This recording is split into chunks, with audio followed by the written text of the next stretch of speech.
Alright folks, hello, welcome to a Legacy stream. As in every Wednesday, we're trying out something in Legacy. What we're going to be looking at today is going to be this Hogaak Bind, a deck that has been moving around Twitter for the last week or so-ish. I think it was a brew by Matt Soleil, and I thought it was super interesting, so I wanted to give it a shot. If you're enjoying the content and if you want to leave me some comments, of course, please do so. Don't forget to like that, like the video, and hit the subscribe button, and you can get notified whenever new videos get uploaded every single day of the week. So let's talk about the deck for a second here. We're looking at a Hogaak deck, of course. The idea is to, get a nice and quick 8-8 into play ASAP. We're also beating down with Vengevines. And how do we enable this? Glad you asked. Lothleth Troll, exactly. Return to Ravnica staple. I actually think I have played with this card before, and I just can't remember when that happened or how that happened. But it just feels like I've played with this card in the past in paper, and I can't wrap my head around like what deck it was. But anyway, so it's a 2-mana 2/1 trample that it allows you to discard a creature to put a +1/+1 counter on it, and you regenerate it for a single black mana. So obviously you can play Lothleth Troll and immediately discard Baskin Rootwalla. In fact, you can discard your Vengevines to the Lothleth Troll and then discard the Rootwalla, so you get from free Vengevines value. Same deal with Putrid Imp. This is another enabler. It's another card that allows us to discard at will, basically. We can activate the flying ability as many times as we wish. And conveniently enough, both Putrid Imp, Lothleth Troll, Rootwalla, and even Vengevine and Bloodghast, all of these fellas are pretty good at casting Hogaak, the Arisen Necropolis. So the idea is we drop a very quick Hogaak, be it turn 1 or turn 2. Turn 3 is probably a little bit too slow, but yeah, it's still very good against a vast majority of decks, honestly, in Legacy. Wayfinder, it's a great enabler because it mills 4 cards. It also finds us lands to cast our spells, and even it can find our Dryad Eyebrow. The reason we have Dryad Eyebrow, of course, is because we can't actually use mana to cast Hogaak, but Dryad Eyebrow costs works as a convoke. We also have Once Upon a Time because Once Upon a Time is broken, so no surprises to see this one here.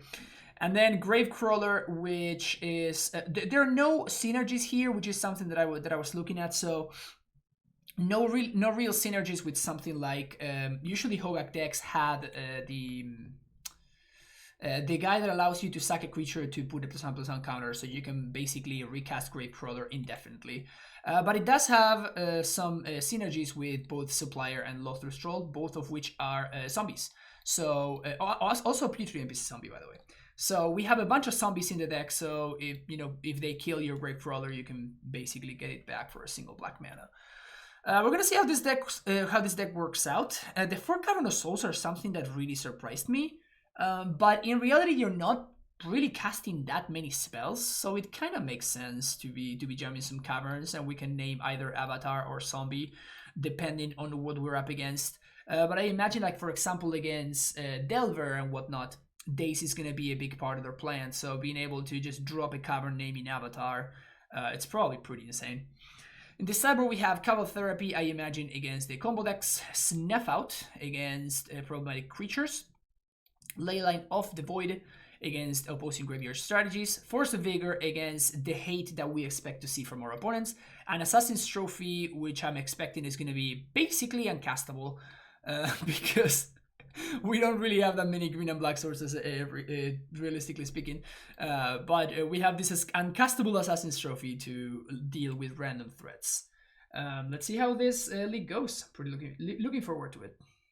Here we go for round number 1. It was pointed out to me that apparently you can't cast Hogaak with Cavernous Souls, so no synergies there. No synergies there with the Gaak.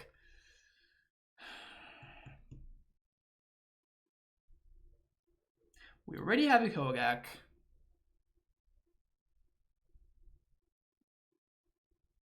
If we name Zombie, Then we can't cast Bloodghast.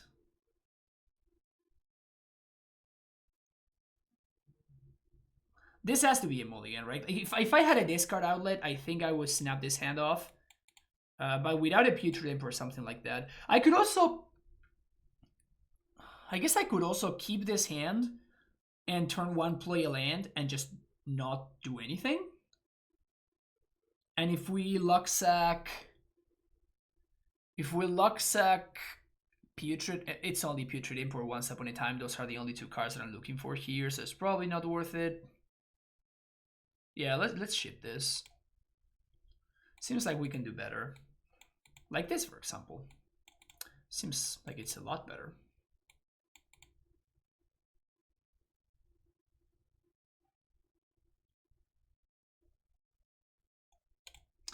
Now, what do we bottom is the question. The Q snipe failed. I feel like we won the Gaak. I just realized Lotus Petal fuels our Gaak, which is sick. We can go for Satyr Wayfinder.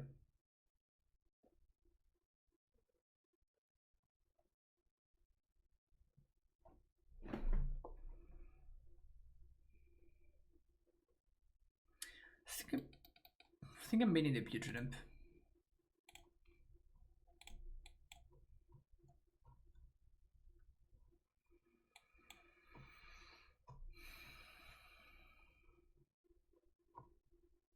Remember to cast the Once Upon a Time before the Lotus Petals? Good point. Good tips. Good tips.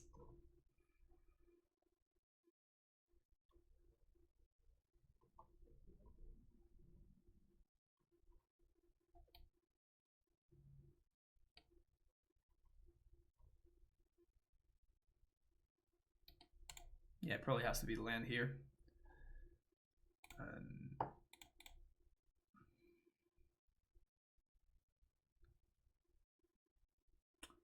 I think I'm casting Wayfinder here.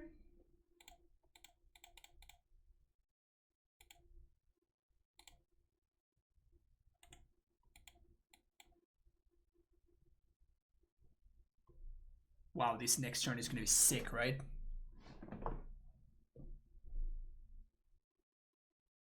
This next turn is going to be absurdly insane. Play value, get back Bloodcast, play Supplier, play Supplier, cast the Hogaak, get back Vengevine. Holy crap. Don't meddle in Mage. Okay, that's fine. I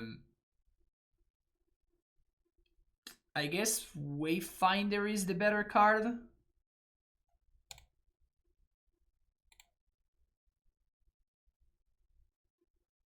Because it mills 1 more.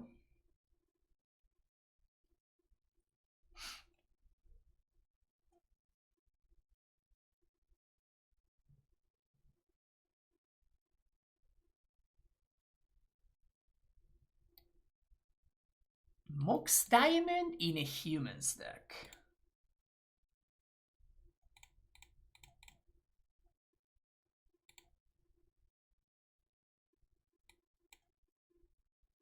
One, two, 3, 4, 5, 6, 7. Yeah, this is fine.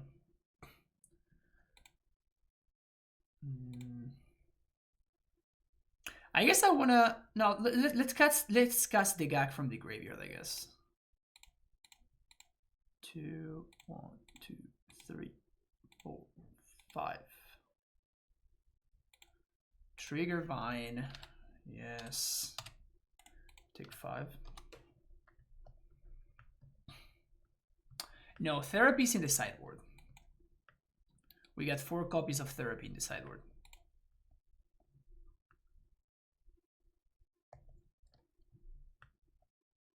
Feels bad, man. So I guess we're gonna have to win with Vengevine beats.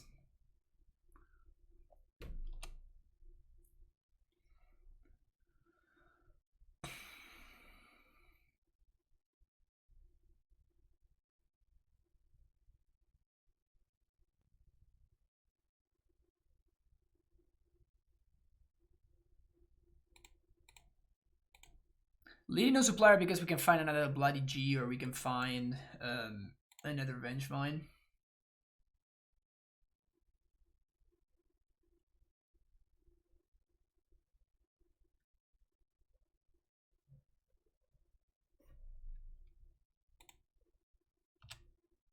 Oh, I should have... Oh, no, this is fine. If my opponent wants to trade, I'm perfectly okay with that. So my opponent's probably going to block the Vengevine and get protection. But we get to play Rootwalla and Gravecrawler, so we can probably go wide around them.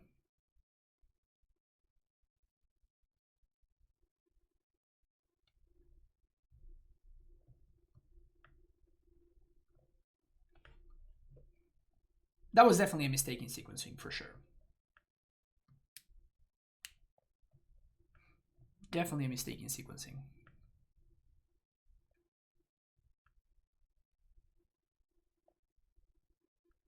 Yeah, because of this. The good thing is that if they do this, they're taking enough, so the Bloodghast is hasty next turn.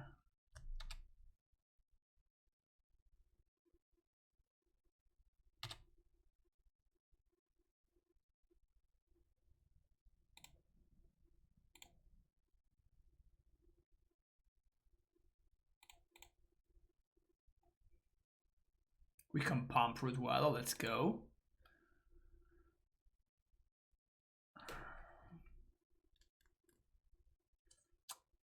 We can't Gaak here, so we're just gonna pass.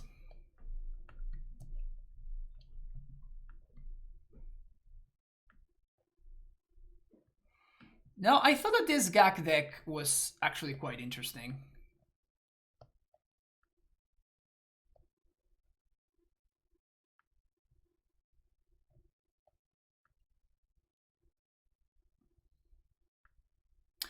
There's also an interesting dynamic, right? Between you want some number of enablers that mill your deck, but at the same time you kind of need a Lothleth Troll kind of card. Like there's an interesting dynamic between like which one of your enablers you're finding. See more Dredge in Legacy. That's good for a Reclaimer. If you're living the Reclaimer life.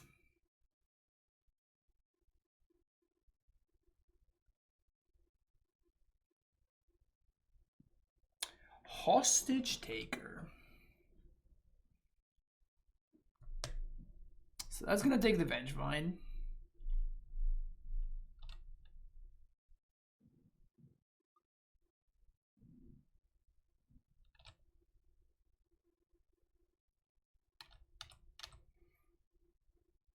Man, being one off of playing the Gaak allowed my opponent to not use the Caracas. Also, what the hell? They're playing Mox Diamond in the humans deck. Like, they can't be playing more than like 20 lands. They're playing Mox Diamond with 20 lands? That sounds so bad. Okay, so we play a land. We attack. Opponent blocks, blocks, and blocks. That means that they take 1, 2, 3, 4, 5.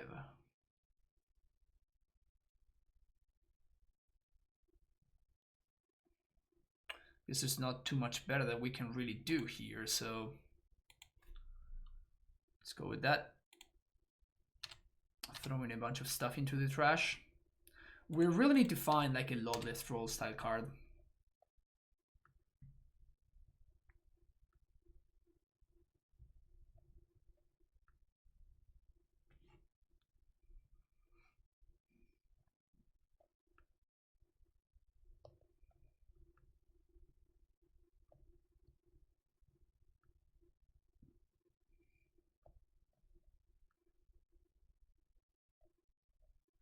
Mm-hmm. Mm-hmm.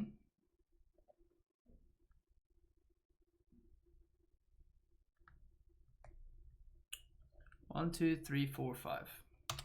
You got it. So our best draw is a fetch land.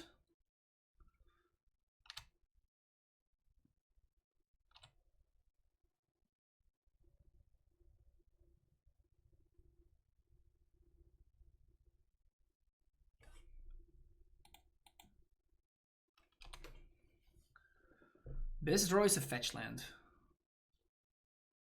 Because it puts two hasty power, two hasty bodies, and if we can make the same attack, and it also allows us to make the same attack on the following turn as well. I think Village Rise would be in the shell. Probably unnecessary.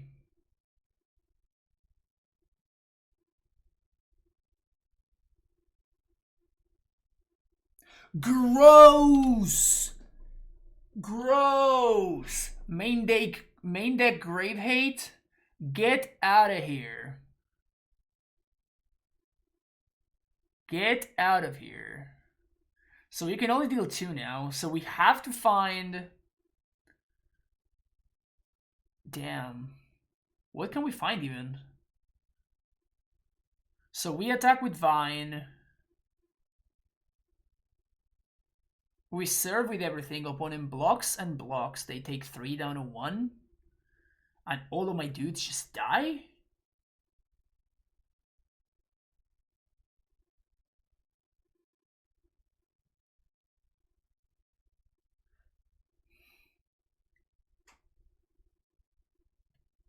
Alright, Stab, see you later.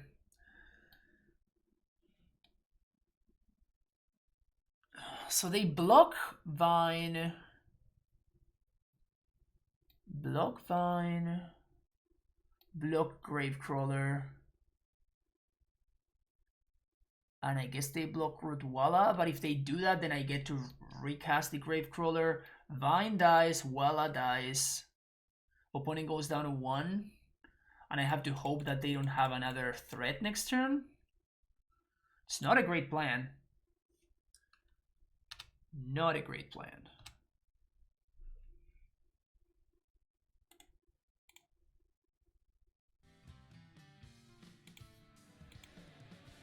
Kind of is what it is. Vermont Life, thank you for the follow.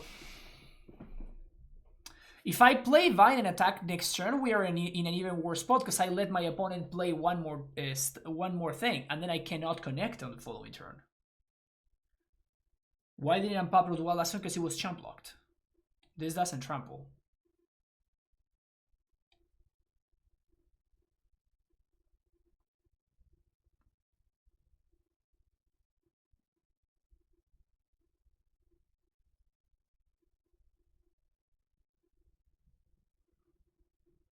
I guess that my opponent could block here, here, and here.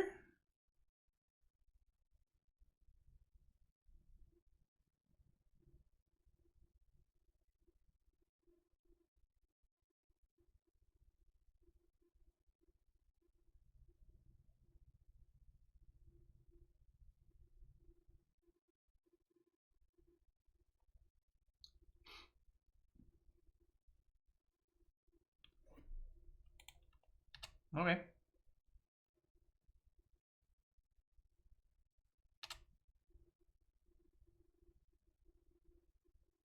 Oh, they're playing around Elvish Spirit Guide. But that works just great for us, because our Vengevine didn't die, and now we get to recast our Gravecrawler.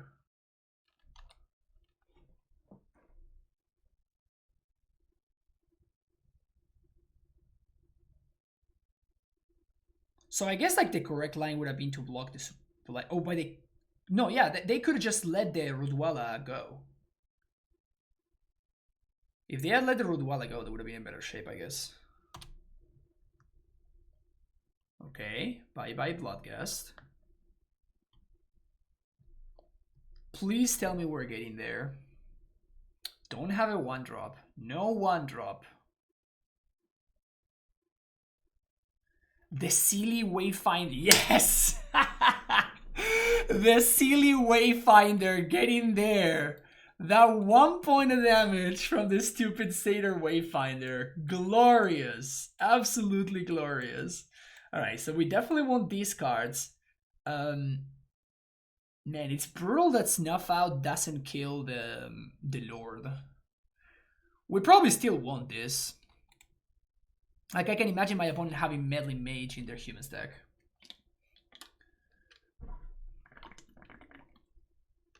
Yesterday was double strike. I said today it's stayed away. Finally, yeah, I know. Like the silly point of damage, just getting me to the finish line. You love to see it. Lotus Petal was kind of sick that game. I'm not gonna lie.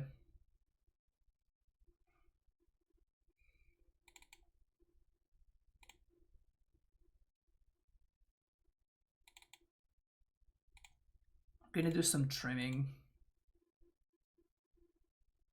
I expect Bloodghast to be not very good in this matchup because our opponent has just bigger creatures, so it's not easy for Ghast to get through. I would also imagine they have maybe Leyline or something like that. I don't think I'm willing to bring once Force of Vigor in the blind though. I think Force of Vigor in the blind may be a little bit too much.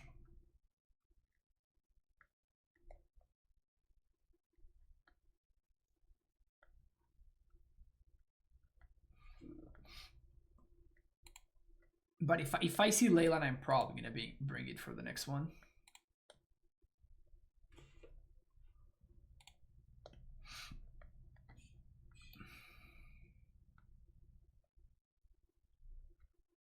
This card is like 13 tickets in Magic Online. This one probably is not gonna. It's not gonna do it. This one's not gonna do it either.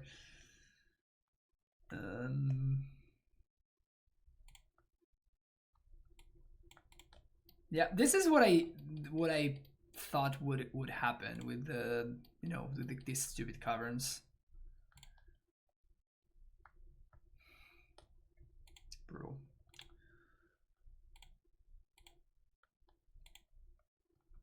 Leyline 2.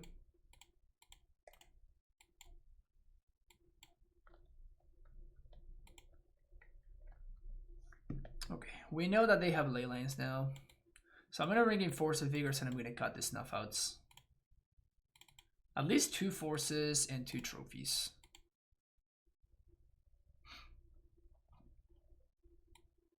On a mul to 4 with double ley land, that's just not happening.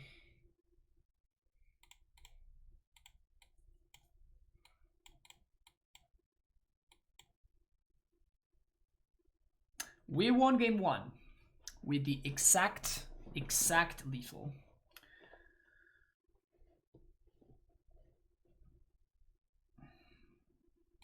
Millet can benefit from this card. What is this? 3 mana, 3/3 trample. As long as you control your more lands, gets +5/+5. 5. Choose target creature you control. Each other creature you control becomes. Yeah, this card's not bad. It's not good. Don't play it.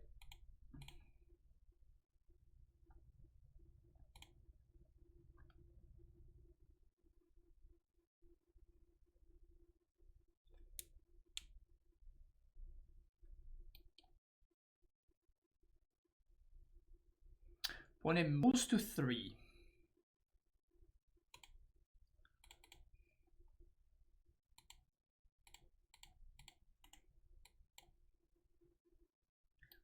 Voila, beatdowns.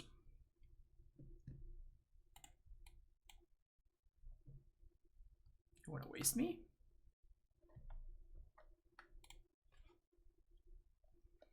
Okay. So if we draw a force, we're probably going to win fairly easily. Gonna name zombie. Double the clock. And next turn we double that up again.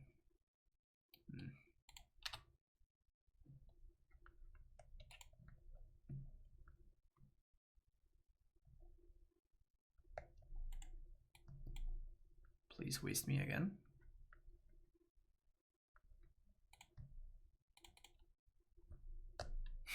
They also have the Silent Clarion as their mana source. That's just awesome. So next turn we get to Vengevine and really turn on the beatdowns.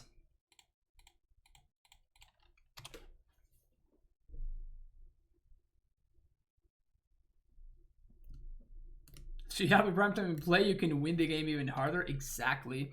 Isn't that what it's all about, really? think I want to hold on to this because I might want to fetch for Dried Arbor. But we can name Elemental here. Elemental. Play this. Oh, I guess we didn't need to.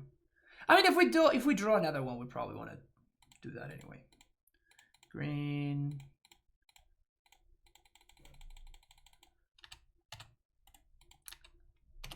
Nice ley line.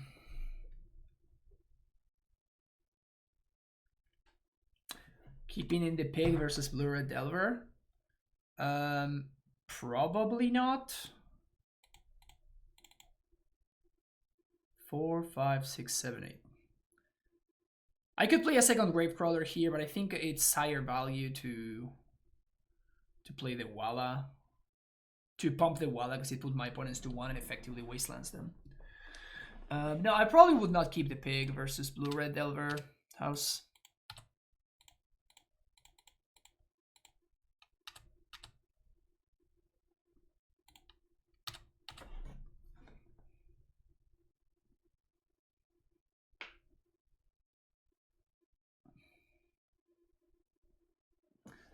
Got him! Nice day line. See you for the next round. Welcome to round number 2.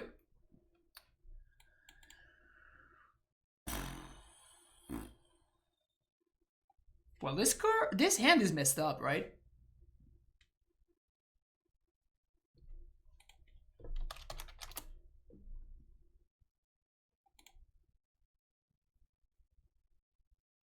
Cavern on Zombie.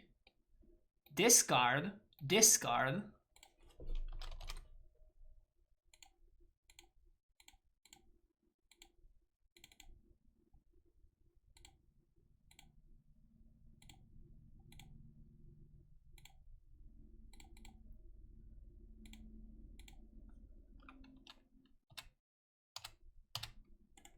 For ya. Next turn, we Supplier. Discard Bloodghast, play land, get Bloodghast back. If we find a Hogaak, we can cast it. Alright. That sure is something. Wow, that's a that's a bold move from my opponent. That is a bold move.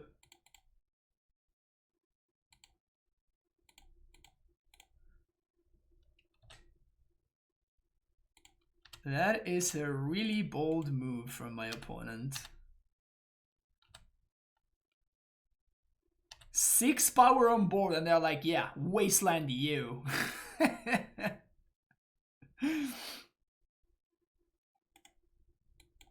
Sure.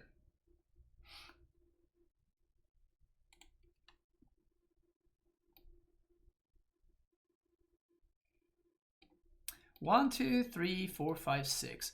So we can discard both of these imps just so we swing for 1 more point of damage. Seems worth it, right? Because we're not, like, these imps are not going to be relevant. So what I can do is I can discard both of this. We swing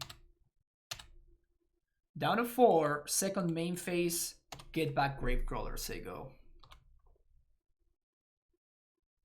Yep. That was sick. I'm not sold on my opponent's line of, you know, whenever I have 6 power in play, wasteland you. That seems like a seems like a pretty like a great example of wishful thinking, you know.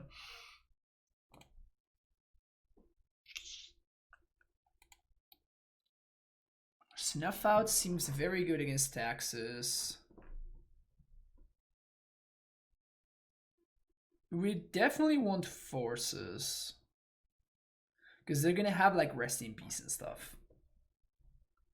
Now the question is, do we want trophy? I think not. I don't think we want removal.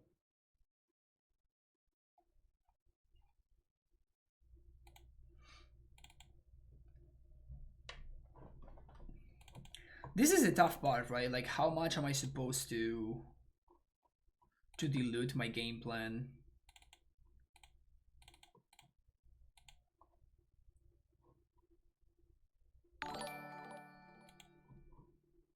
Youngblood MTG, thank you for the raid. I appreciate it. Welcome everybody from Youngblood MTG's stream. Playing a spicy little number today. This seems like a keep. It's like Hogaak Vine. So far it's looked quite strong.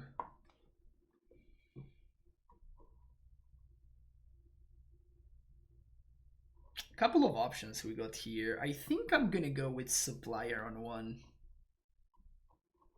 With Wayfinder on one, sorry. And hope to find a second land.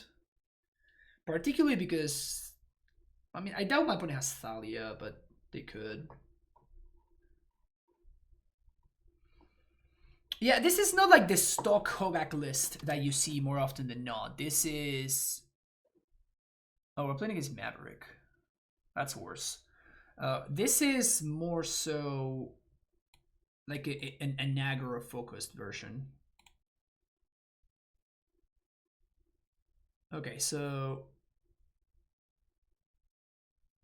Lotus Petal, Cavernon Zombie, green 1, Wayfinder, fetch land. Well, okay. So next turn we can Supplier plus Gaak. If they have a Knight of the Reliquary, that's gonna be very problematic though.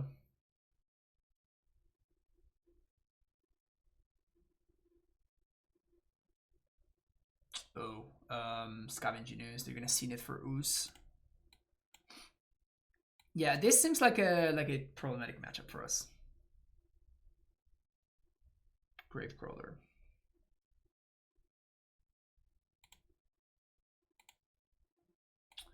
Lead on Supplier in case we find another Bloodghast or a Vengevine. We found nothing. So... Gonna...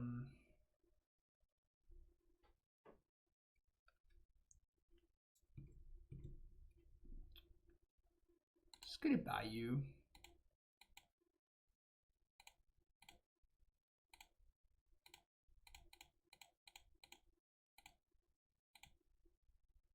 Definitely want to exile the creature so the ooze doesn't grow. If they have Karakas, we're going to be in trouble. Or Swords to Plowshares on the Hogaak for that matter. Yep, that's it, Karakas. Alright, so we're going to lose this one.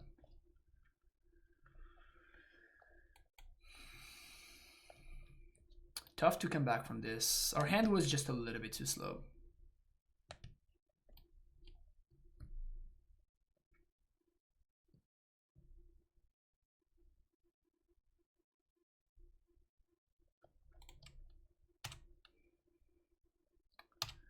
So we gotta find Snuff Out.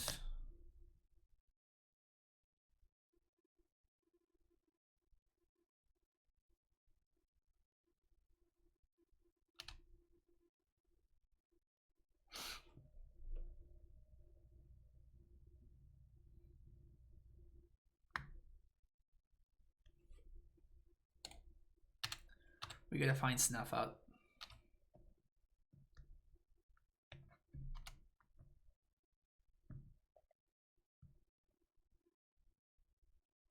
Maybe replaying the Hogaak there was correct, just so I can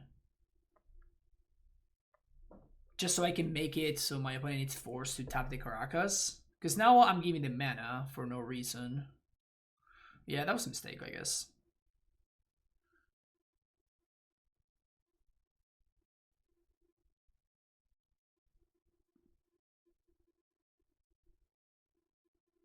Sword of Fire and Ice. That is a problem. We basically just have to find Snuff Out. It's probably the only thing that matters at this point. Wait a minute. It's a lot left roll.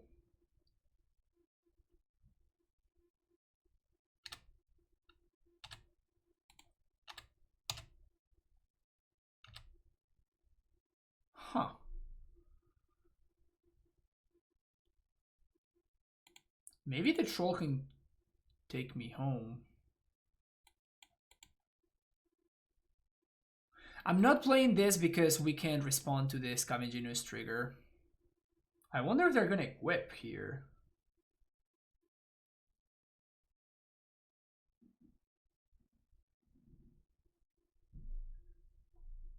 They are. And they're serving?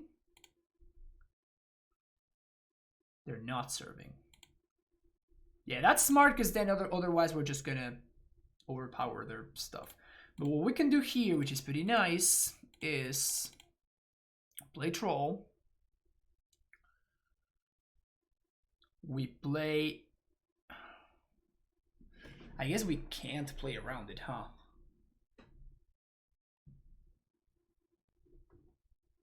If I had played the Verdant Catacombs last turn, I could have played around my opponent exiling my Bloodghast.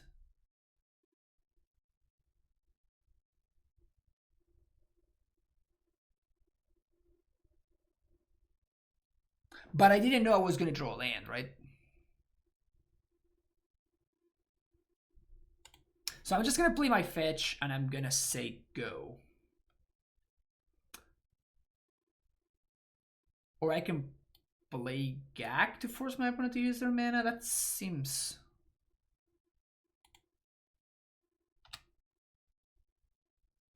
probably not worth it, because it taps my creatures, so no, I think it's not worth it to do that. And if my opponent attempts to hit something in response, I'm going to pitch both cards to the... Yep, so... discard a creature. Discard the creature. Fetch. For basic swamp. Get back that. Get back that. Ooze resolves. No, if I did that, then what happens if my opponent can force me to fetch and then I only get one of these Bloodghasts back instead of getting both?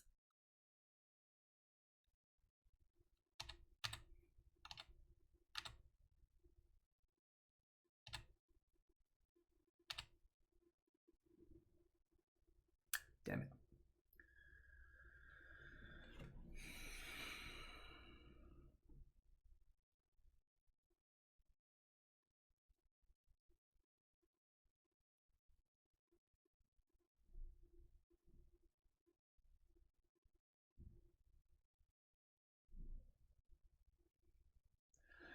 No good attacks here, but we can grow the Gaak for free. Oh no, we can't, because my opponent gets priority.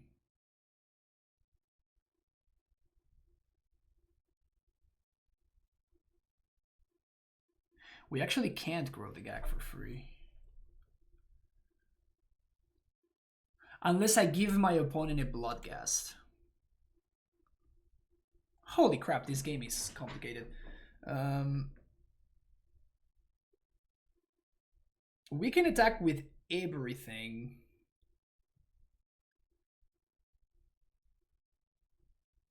If I attack with everything, what does my opponent block?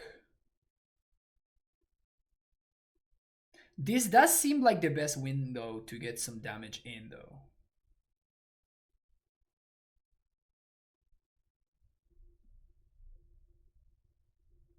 So we attack 1, 2, 3, 4, 5, 6.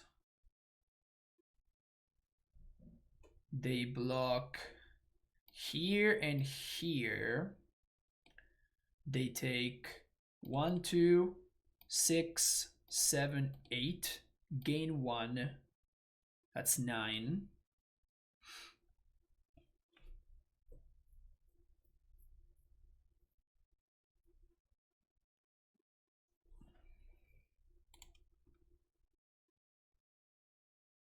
Probably they eat the Gravecrawler.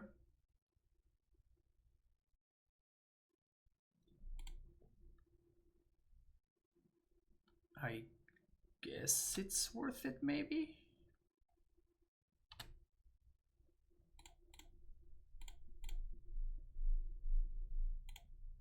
What if we attack like this? Leave back 2 blockers.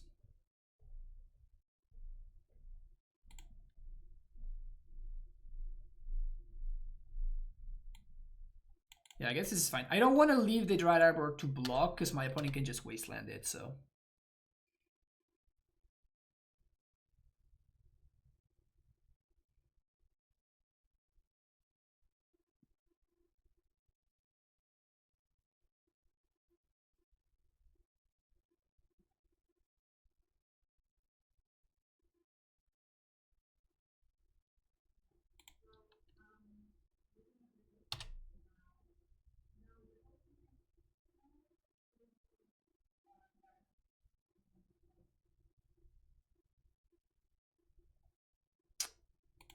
Wow.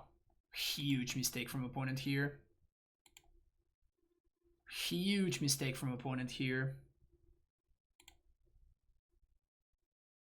They had to eat the Bloodghast in combat.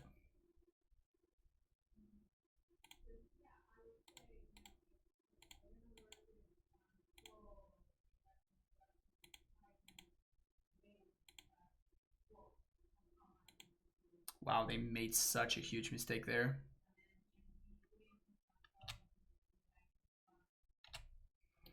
And I couldn't discard there because I give my opponent again. I give them priority again, so.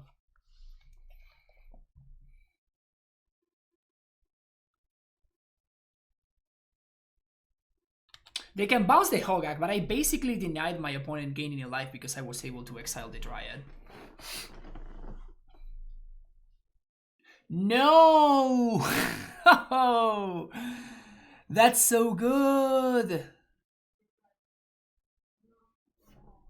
That's so good.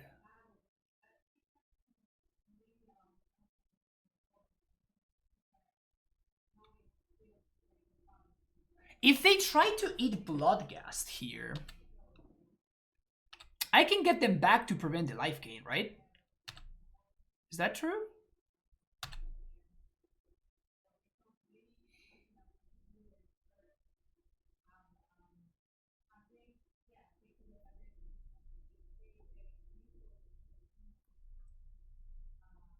So we attack with everything. Opponent just bounces this, but we can discard it to Ludleth Troll. They're gonna have to deal with this troll. Like, they have to chump it because it's lethal by itself. In fact, they have to send multiple stuff.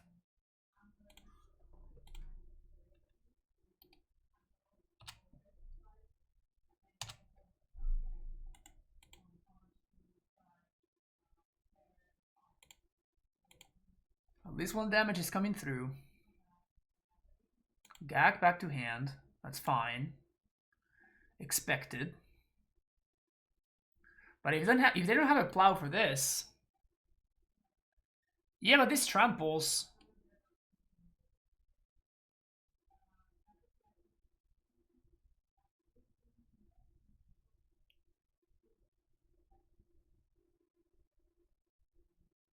And they take 1 plus 4 here.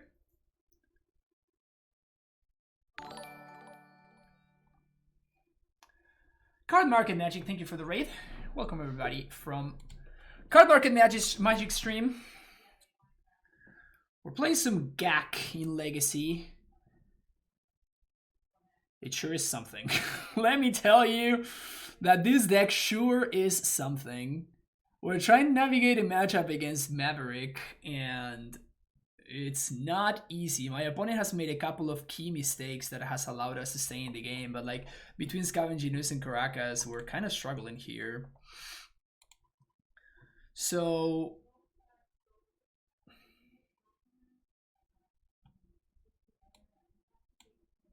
that's fine.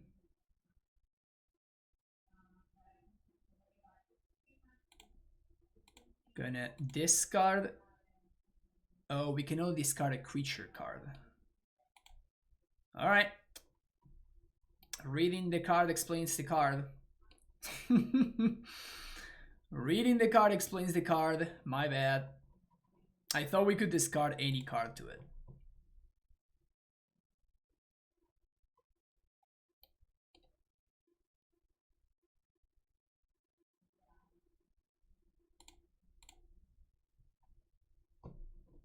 Get some regeneration action going in there.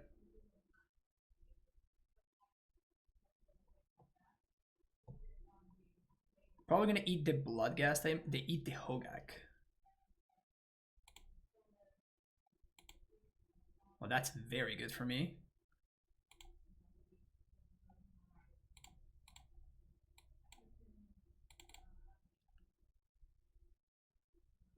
That's very, very good for me. And I'm gonna play Cavern of Souls naming Elemental here.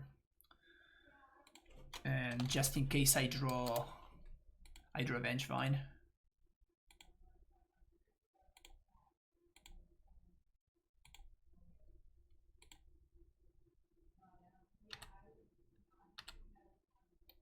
Wow, Troll regeneration is huge there. Wow.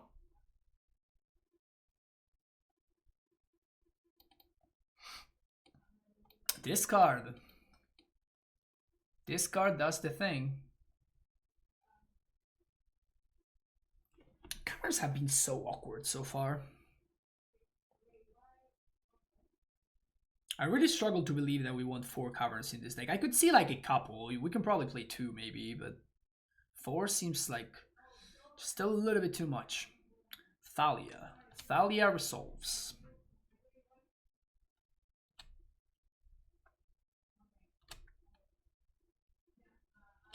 We have to watch out for first strike damage though, because that is going to be one more thing that our opponent can eat.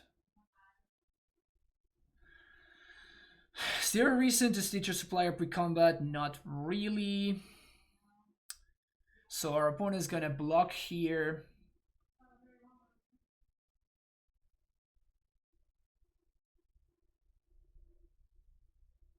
And probably block here and here. We get to make this into a 6-5, but that doesn't really do anything. What's up, Spike? Thank you so much for the raid. We're playing some Legacy today. So that's why you don't see that's why you don't see as many people hanging out today on stream. But yeah, thank you so much for the raid. How did the league end up? Rick Flector makes, thank you for the follow. We're trying to navigate this game against an active Scavenging Ooze that my opponent has had multiple turns on the Caracas against our Hogaak deck. It has not been easy. So we attack. They block with Scusi. They block.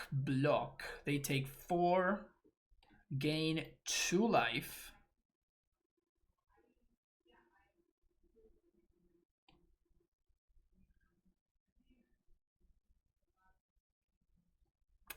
We probably have to...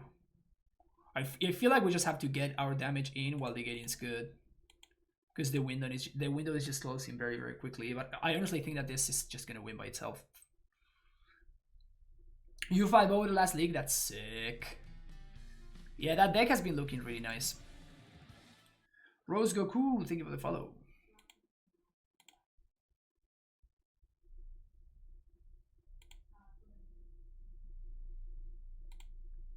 Regeneration Shield. Wheels McGee, also thank you for the follow. I expect my opponent will have learned from their mistakes and they're gonna eat the Gravecrawler now. Yeah. Which makes sense.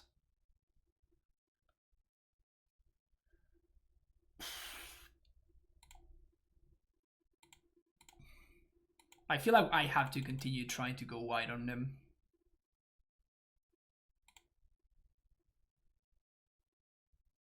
Sag. Very, very Sag. Yeah,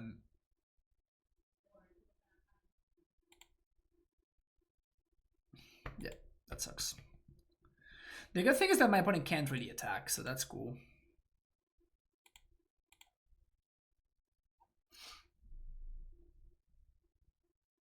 This Scavenging Ooze is working overtime.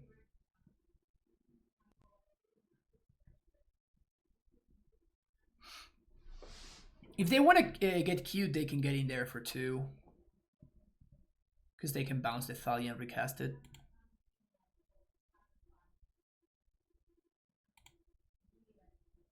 But I think my opponent just needs to sit there on that Scavenging Ooze. We can go get Dried Arbor. I'm assuming my opponent has nothing. They block here, they take 1, 2, 3, 4, 5. 6 counting Dried Arbor.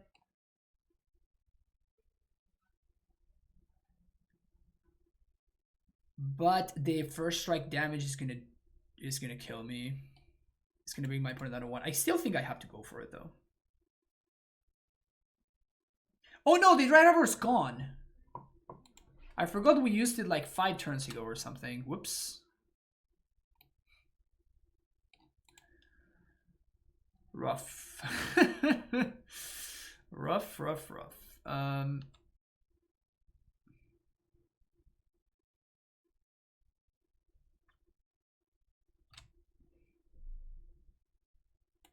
I mean, we just continue chipping in.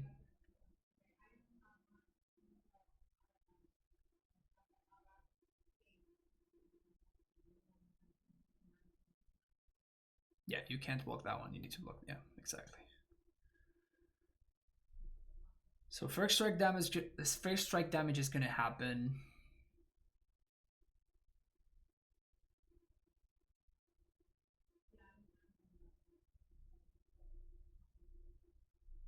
I mean, they can spin the wheel, but if they whiff, they lose. 5, 6. Oh no, never mind. No, never mind. That's good.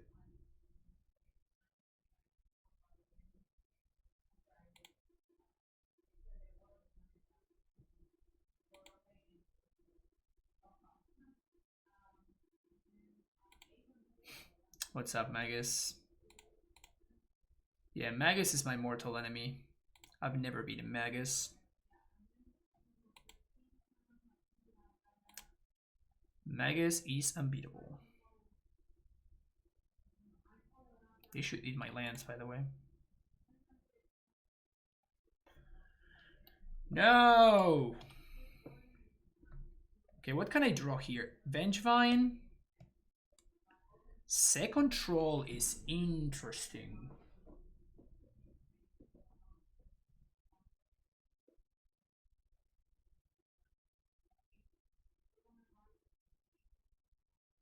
Second Troll is super interesting because of the trample.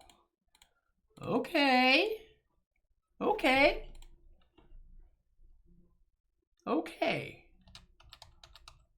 As long as my opponent, I mean, the second my opponent plays a Swords to Plowshares, this game goes to shit. But but until then, Veil of Summer. Why is that in their deck?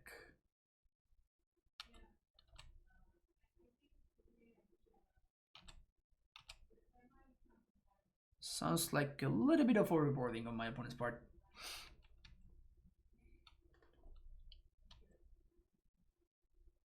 Trample with the Troll is huge. Okay, so we swing everything. They block here, and they block here, and I guess they're gonna block here with the Thalian. They hope to mill 3 creatures. That's the best thing that can happen for them. They mill 3 creatures. They gain 3, that's up to 5. 1, 2, 3, 4. That's rough. I don't think there's anything I can do. I really want to play for them to play like a Batter Skull or something, so I can get value from these stupid Forces of Vigor. No cover therapy in my deck. There's cover therapies in the sideboard, but like I'm not gonna bring those cards against Maverick, right? 0600 hours. Thank you for the follow. I mean, technically, I guess I could have Assassin's Trophy. I sideboarded assuming game 1 we saw Wasteland and we saw Basic Plains, like not even effects. So I assume my opponent was on Taxes. And against Taxes, I assumed that Sword of Fire and Ice was gonna that Force of Vigor was gonna be better than Assassin's Trophy. This not being Taxes, obviously, is a problem because Scavenging Ooze is a lot worse for me. But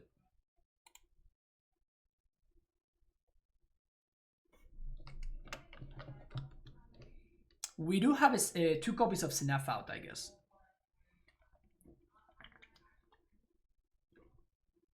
Okay, that's 1 more blocker. And a big headache for us.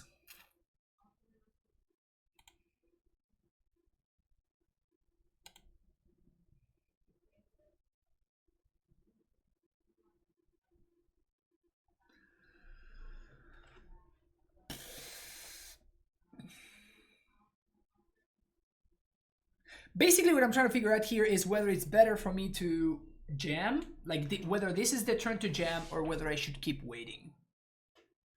I think the answer is we keep waiting because I drew another troll. Because now they can block.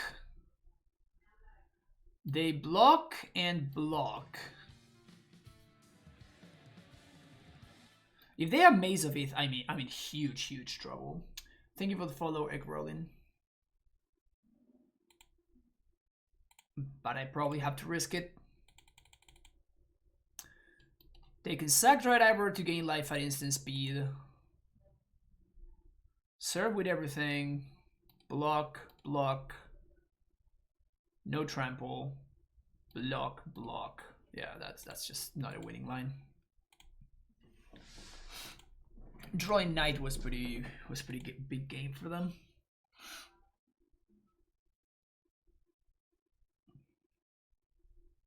And there are a bunch of things that we just straight up lose to, right? Like we just lose to Swords to Plowshares, we lose to just a bunch of things. Turn to Uncontested Scavenginus. Takes another victim.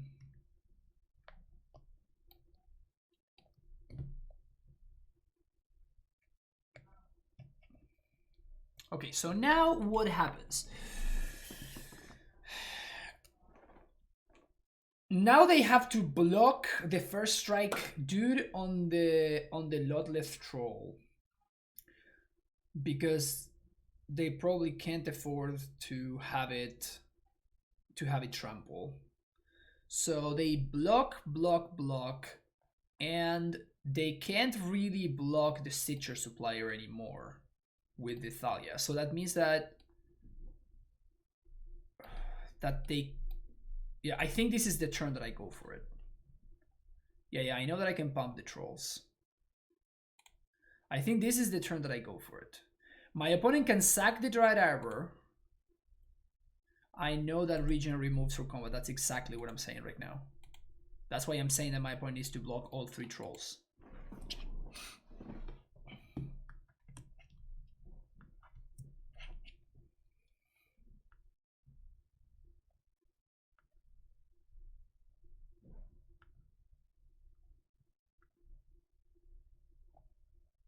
Should probably block the Stitcher Supplier. Oh, Blood Gas. Yeah, that makes sense too. So 3, 4, 5. And my opponent is hoping to get a little bit lucky here with the first strike damage. So they need to find, they found 1 creature, so that's 2 lives to gain.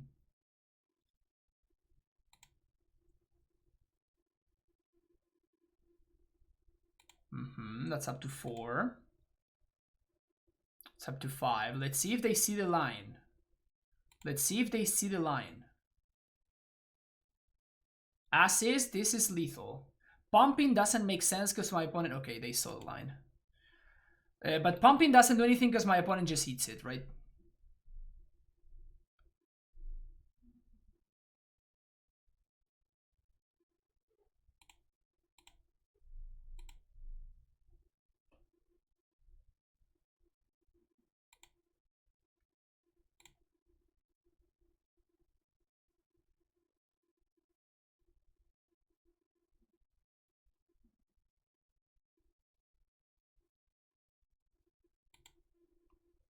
And now I die on the crackback.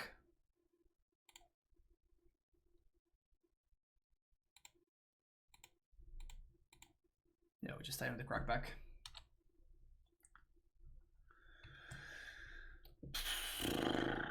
Scavenging is too strong. Scavenging is too strong. Crazy game, wow. Wild game. I was 1 off lethal like 3 turns in a row. I was 1 off lethal like 3 turns in a row, which is brutal. Anyway, let's back it in. And now that we know that we're not playing against the deck that I was thinking of, that we're actually playing against a deck that has Scavenginus.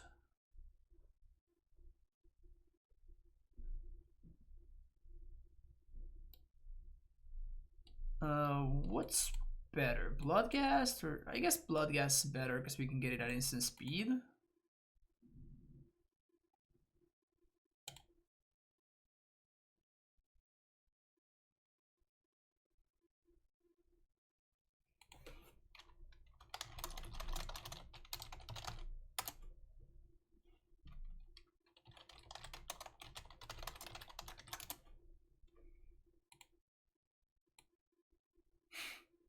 That was kind of a sick game, honestly. That was a sick game. Super interesting.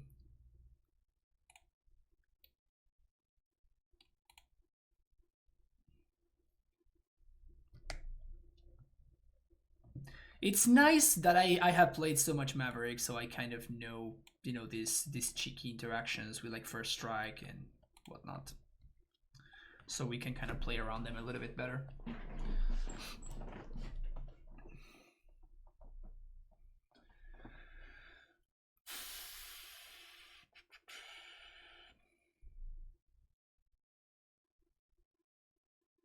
Kind of not feeling the Bloodghasts, but it is what it is.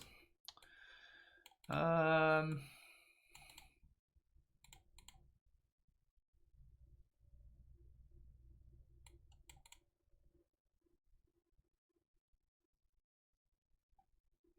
think I'm supposed to keep this. We're gonna lead on Supplier. Never mind.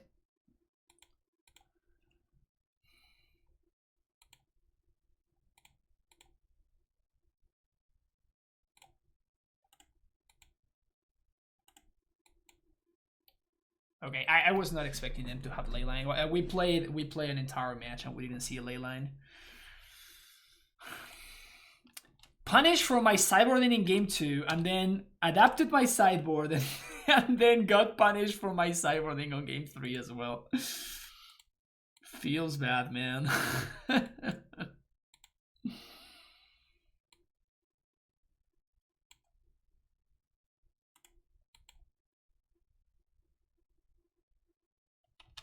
Man, I really needed another land.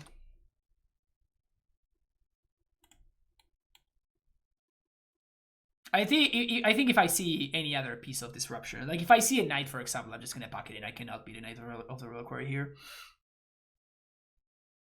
Yeah. Okay. See you for the next match.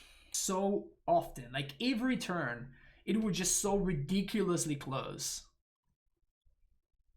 Every single turn, it was so insanely close. I'm gonna ship this. That it just makes me wonder if I could have done anything differently. I mean, we can hope that we get there on this Wayfinder.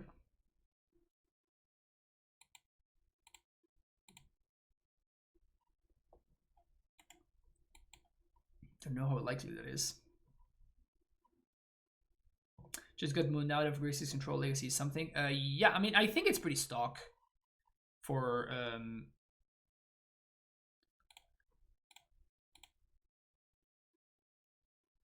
I think it's pretty stock for those Grixis decks to play Moon.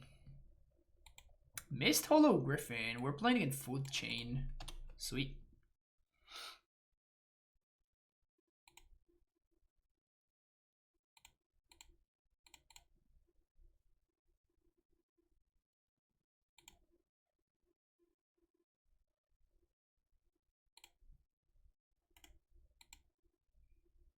So next turn we can Ludleth Troll into Gravecrawler into Gaak,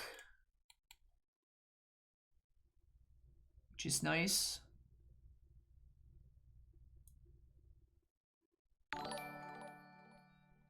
Ghost Empire, thank you Marcus for the raid. Welcome everybody from Marcus's stream.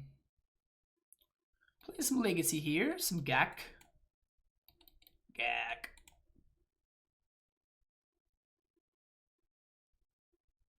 How was your stream? I haven't seen you stream in a long time. What have you been up to? They know about the Heath.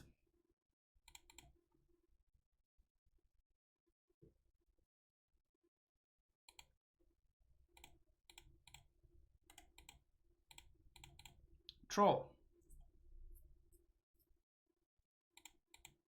Spell snare. Can you imagine? Brainstorm.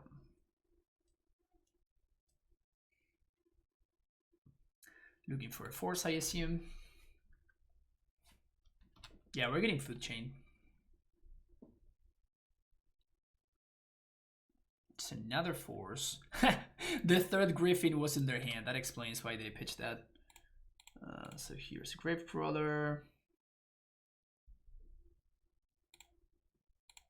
Here is a Gaak. Gaak-tastic.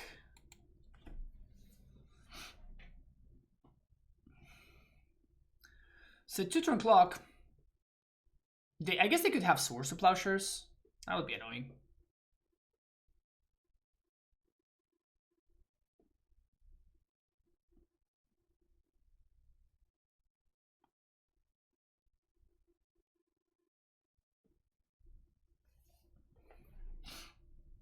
Yikes.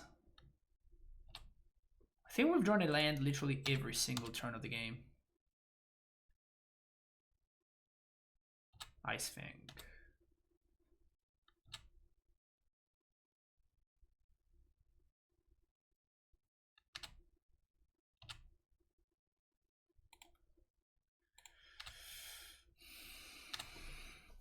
Don't have lethal, but food chain. Don't food chain me, bro. Oh, that's right. They can just hardcast those. That's right. Oops, oops, oops, oops, oops, oops. Come on. God damn it.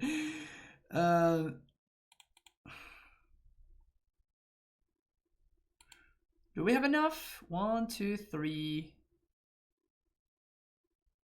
4, 5, 6.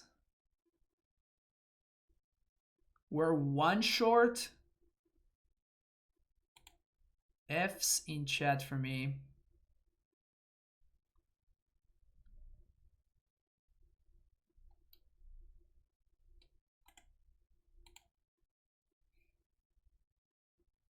We can Gaak him next turn. The Gaak Father, yeah. Just gonna play a bunch of 3/3 flyers. I can't beat a bunch of 3/3 flyers. Thank you. Thank you.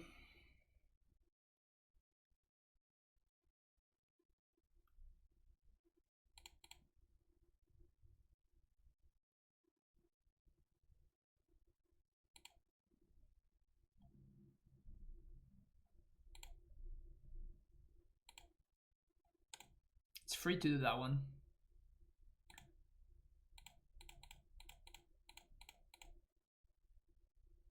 Wait. Oh, there we go.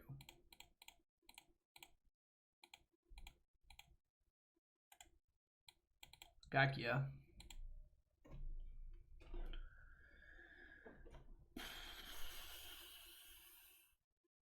Don't plow. Damn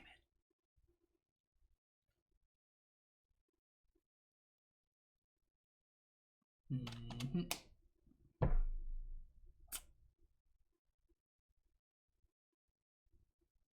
Okay, seems like they don't have it. They chose to not shuffle those, so now they probably have it.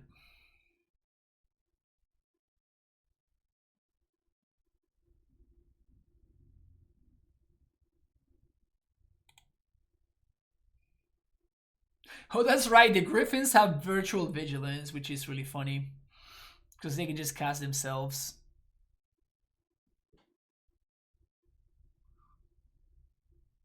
Source of pleasures in modern, can you imagine? That would suck.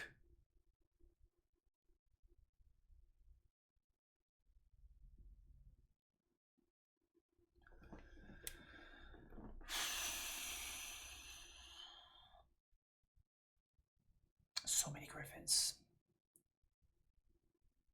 Such a random card, man. You may cast it from exile? Like, what kind of card is that one? Just gonna say my opponent.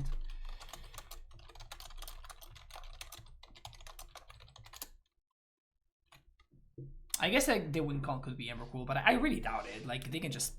Ballista seems so much more efficient.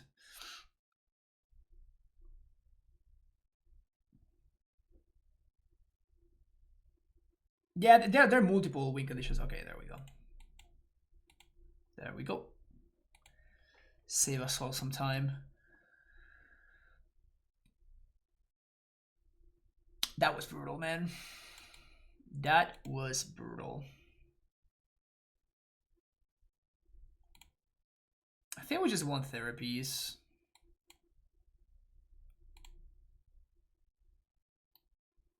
Gaak seems okay against them. Bloodgas could be better. It's not great. I think Vengevine is legit though. Gravecrawler seems a little bit slow, though Gravecrawler works really well with therapy. So if I'm going towards a therapy cyber plan, that could be important. Boss in Age of 3 will follow. Imagine having to click through Hydromana to get the whole deck. Yeah, I'm playing against somebody that's not willing to concede to an infinite loop.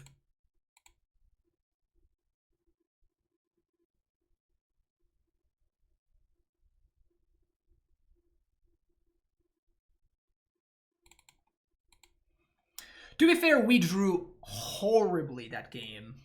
We drew land after land after land after land after land, over and over and over again. That was incredible how poorly we drew there. Also, I just didn't even think about this and I kept his hand, but maybe it was a ship. I think I'm keeping Gravecrawler here.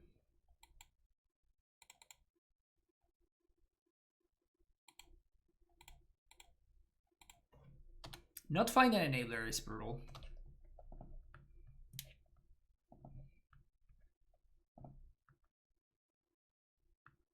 Noble Hierarch. Yeah, we're not drawing well, folks. we're not drawing well.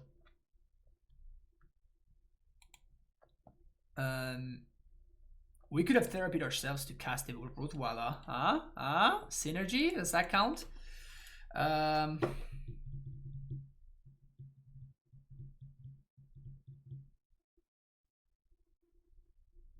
Brainstorm? I don't think I want to name Food Chain. I think I want to name Brainstorm. Telner Scourge, Food Chain, Force of Will. Never mind, I guess I should have named Food Chain. They don't have Force mana up, which is oddly relevant. So I guess I'm taking the Food Chain here.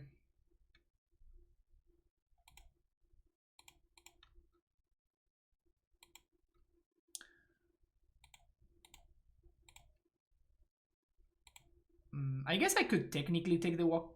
They have to have another one, right? They have to have another walking ballista.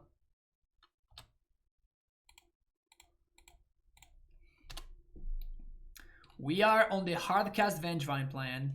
It is official. So our best draw is Putrid Imp or the other guy. Lot left roll.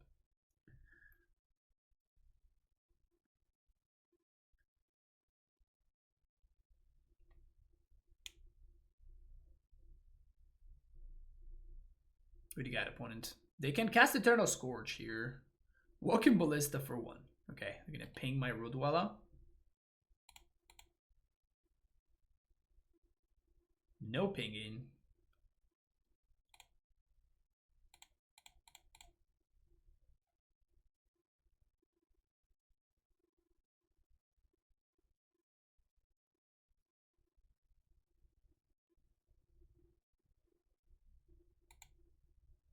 Okay.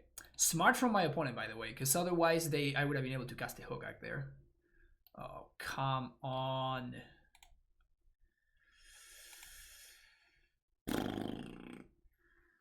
Yeah, those are the ones that would have been great to draw. Not looking good here. We didn't find the Hogaak. We didn't find an enabler. We didn't find an enabler for the Vengevines. We also didn't find a land. Even a land would have been kind of okay. Like, worst case scenario, we can at least start hard casting some Vengevines and hope to get there. But not even that.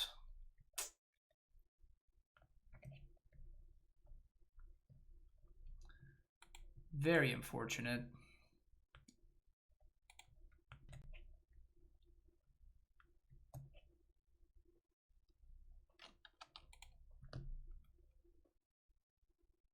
I think I'm fetching for Dryad Arbor on my end step. On their end step, sorry. Because that is what gives me the most options. Because I can hard cast some Vengevines, or I can, if I draw a Gaak, I can actually play it. And I can also serve. This is bad if they are plow, but yeah. Okay. This is what we got.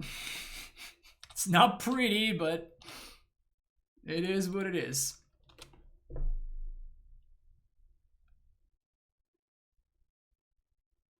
It is not pretty, but c'est la vie.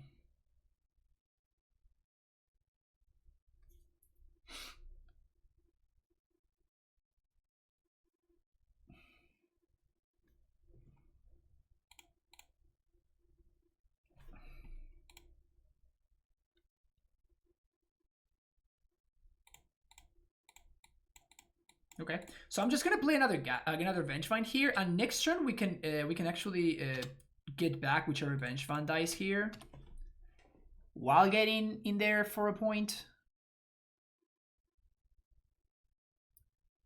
It's not Ice Fang mana, so this has to be Plow, which is so much worse. Not double Plow. Oh man. Okay, so we're just dead now. Last card in hand is a Force. Ugh. This is brutal, man.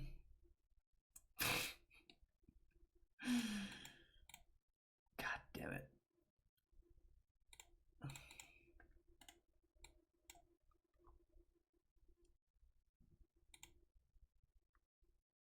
One, 2, 3, 4, 5, 6, 7, 8.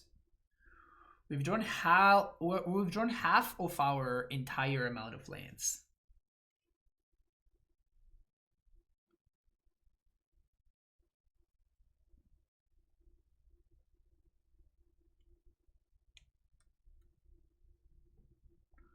Not looking good.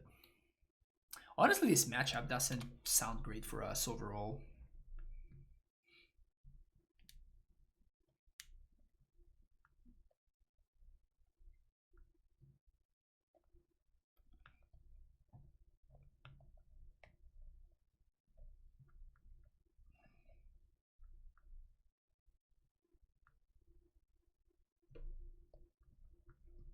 Okay.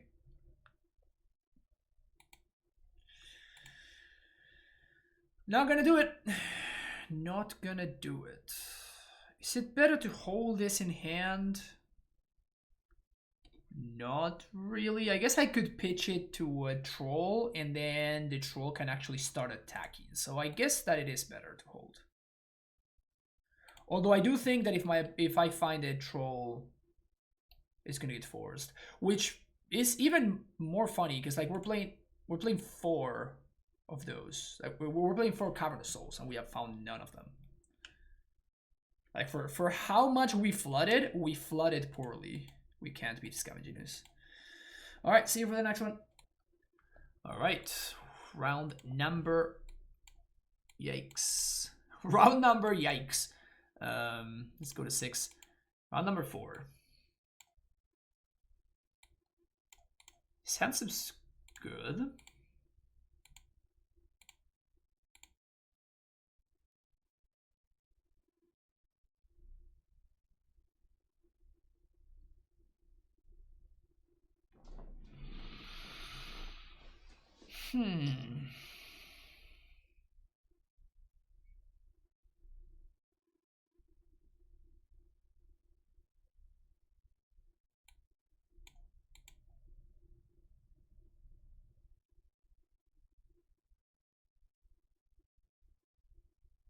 Is Catacombs my best pick here? I think so.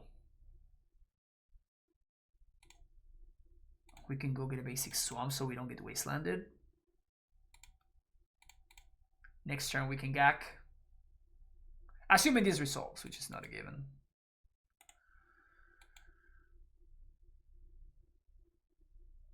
Yeah, next turn is going to be pretty explosive. Being leyline, ripped and surgical every post-board game. Yeah, that sounds about right, honestly.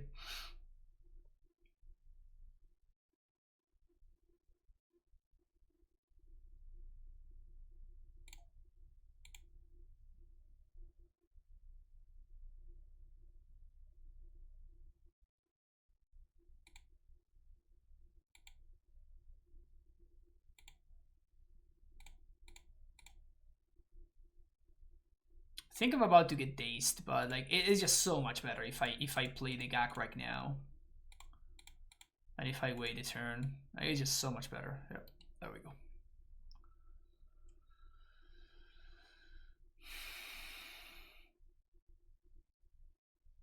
I guess that I may be playing against combo. If I'm playing against combo, we're probably dead because this is a 2-turn clock.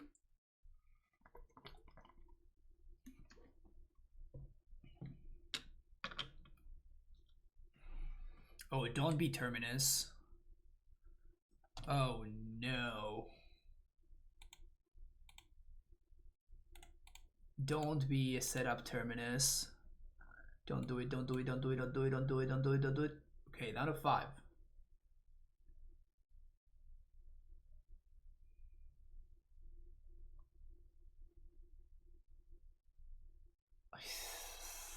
Ugh.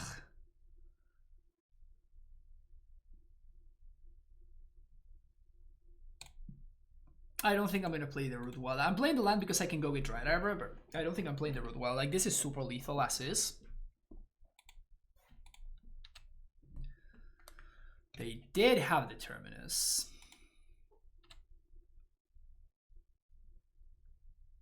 Feeling smart right about now.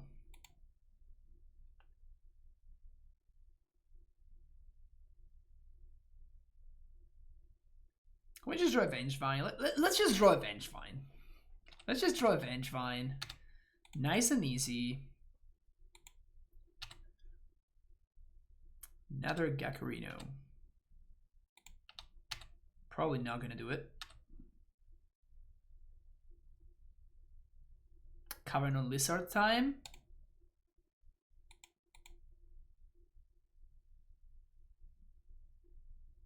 It can't be Cavern on Lizard because the pumping doesn't really make a difference. Wait, does it?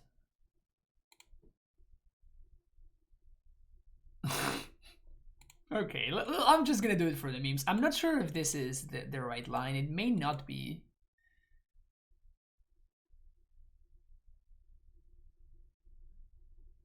Should calling and I gotta stop doing this myself. I mean, I can't help it.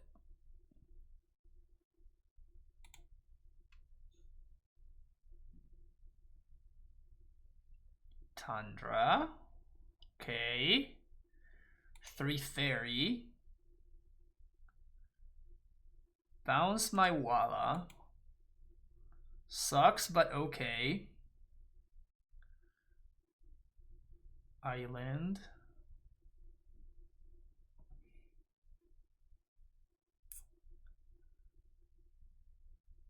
Play Walla. 1, 2, 3. That's not even nearly enough.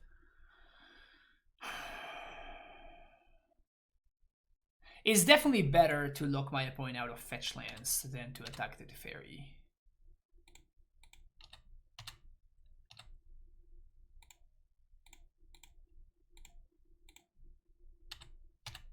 No more fetch lands for you. Watch them play Moat. God damn it. Oh man, can you imagine Moat? Ugh.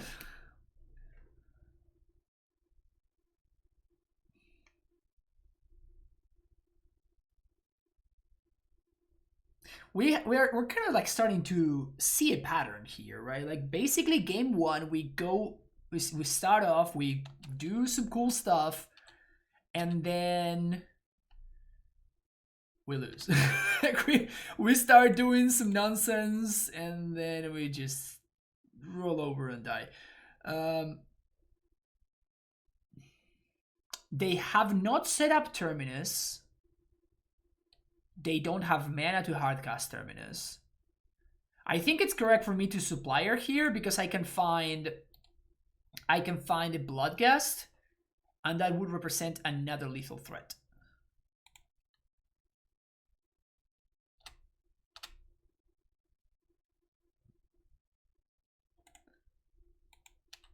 Dude, Dried Arbor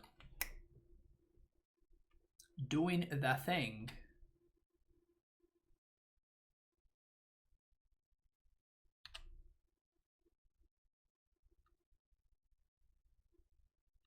Brainstorm. They have to Lucksack into Plow. Does seem like the plan.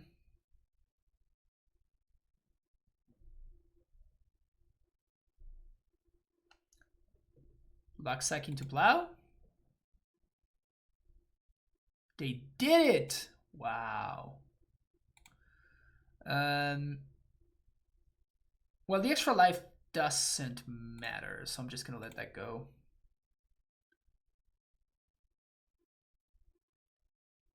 Now the question is, do I think my opponent set up a Terminus right there? Because I can Gravecrawler and I can Gaak.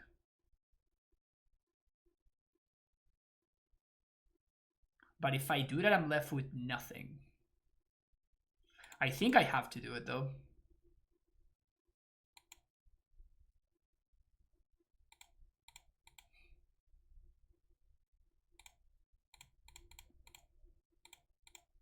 And if my opponent set up a Terminus, they set up a Terminus, but I don't think... Like, there's a card in the graveyard, right? That's basically it. And they set up a Terminus.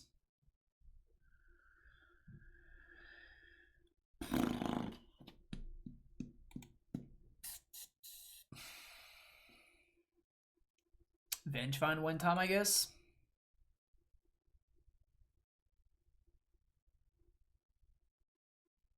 Gonna Jace Plus, probably. I guess Vengevine or Bloodghast are both lethal.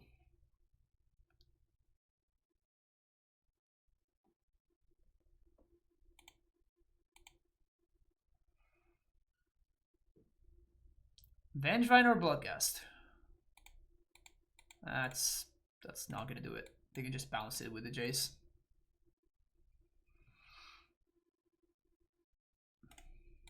Brutal.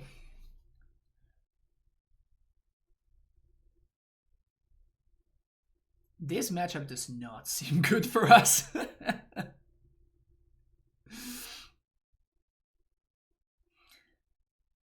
This matchup does not sound good for us.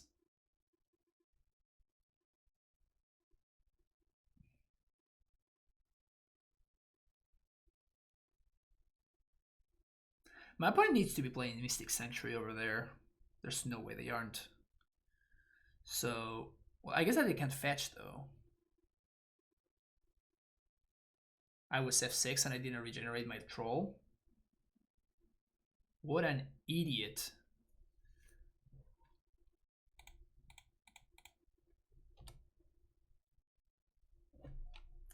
What an idiot. God damn it. Alright, tilt. Stay away. Tilt, stay away.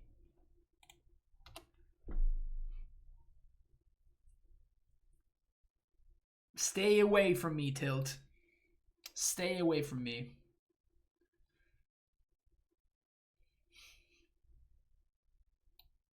No.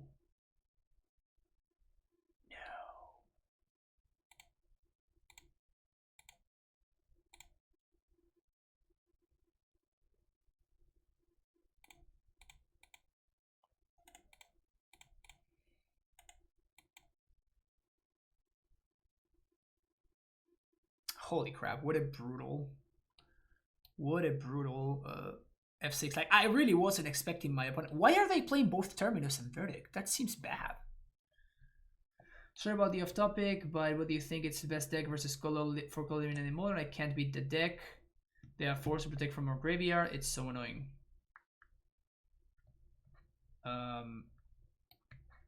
I honestly have not played the deck too much. I imagine that if you are playing some form of counter magic deck, you're gonna be very good. Like any just fairy. Like, how do they beat this card? They have to bounce in with Brazen Borrower, that's it. Doesn't seem particularly easy to achieve.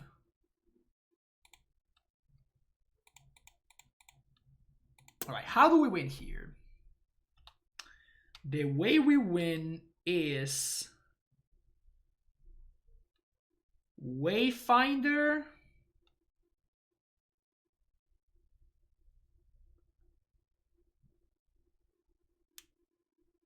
Just Wayfinder.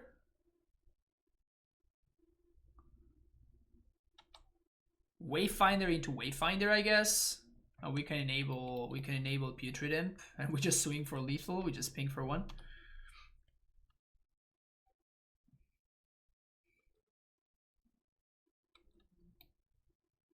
Sad. Very, very sad. I guess the attack is free.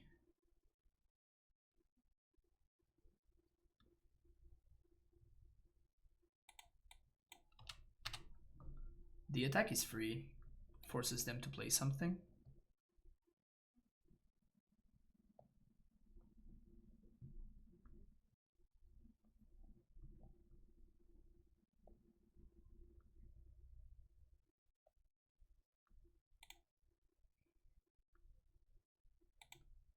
They just died?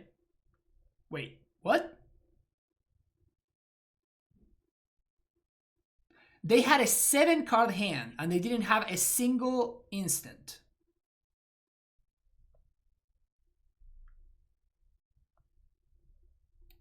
Or they didn't realize it had trample.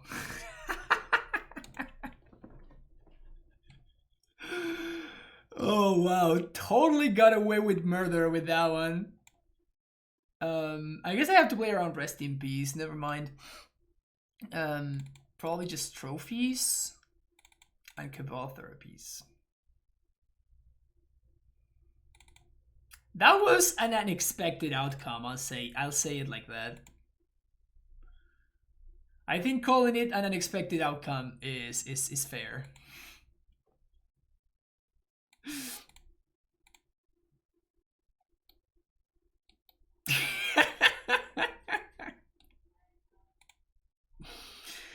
And once that I assign damage, it's just like, well, I mean, I don't even need to regenerate this thing. I don't want to give my opponent the time to read the card and realize, oh shit, I have to play a brainstorm or something. Lord Left Troll, classic keyword creep. Indeed. What do we got here? What is this? What is this? If we find a Vengevine in this hand, it's pretty sweet. Let's roll the dice here. Turn 1 troll. Just once upon a time into Vengevine, easy.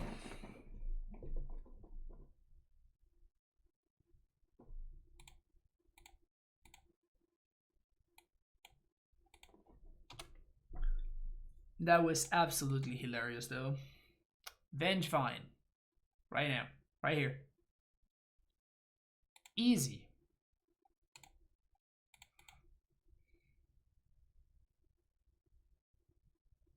And if this resolves, like that's it.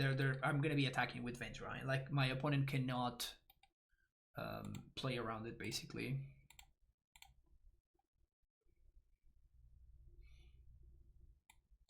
Because I activate discard, activate Rootwalla, Madness, cast, trigger Vengevine, voila, swing for 4.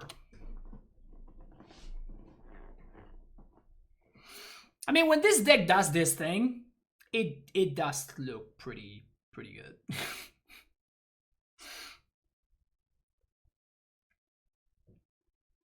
When this deck does exactly this thing that's going on right now, it certainly looks impressive.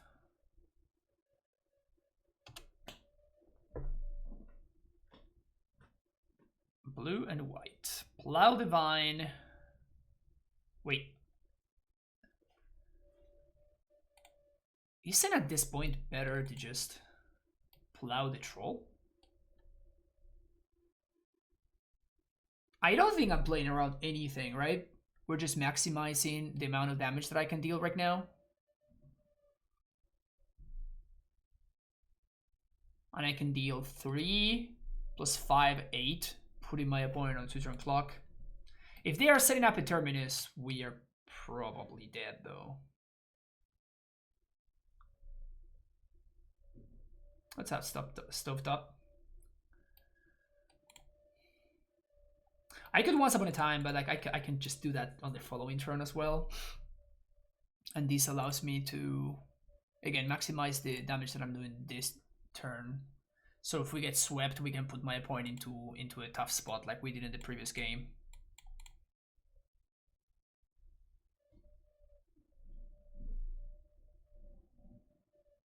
Wasn't really thinking about this one.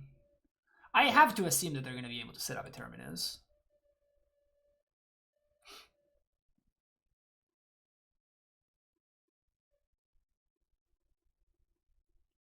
The problem is that this card is worth more damage if I use it now than if I use it on the next turn. Than if I play it post Terminus is what I mean.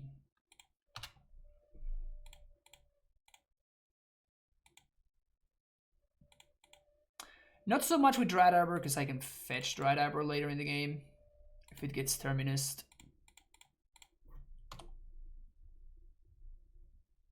No setup Terminus is huge. All right, sweet. Awesome. See you for the last run. Here we are. On the hunt for the 3 and 2. Almost there. What does this hand do? This hand is secretly busted, right? Putrid Imp. 3, 4, 5, 6. This hand has the potential of a turn 1 Gaak, so I'm not gonna mulligan a hand that has the potential of a turn 1 Gaak. That's just not who I am. I'm sorry.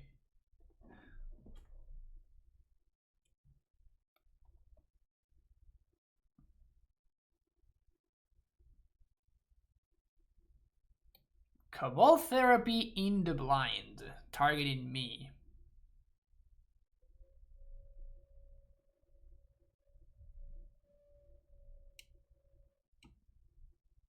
Nope, no force of will here. Opponent confirmed, not ghosting, right? Opponent confirmed, not ghosting. The bad thing is that they're probably playing some from a combo. Oh wow, no lands.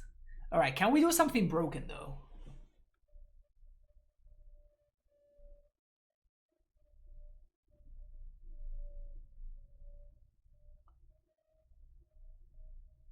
We got no lands, but can we do something busted? We got Supplier, and we got Vengevine as options.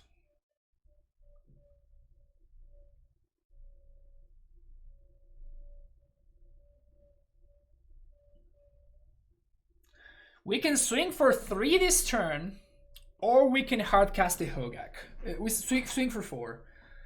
So I think that I want to cast a Hogaak, because, yeah, it represents... Do I have to... I don't have turn 2 Gaak if I do that.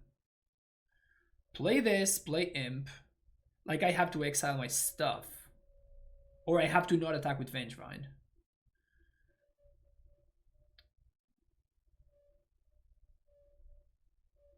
The Arbor is technically a land, but it doesn't cast any of the cards in my hand.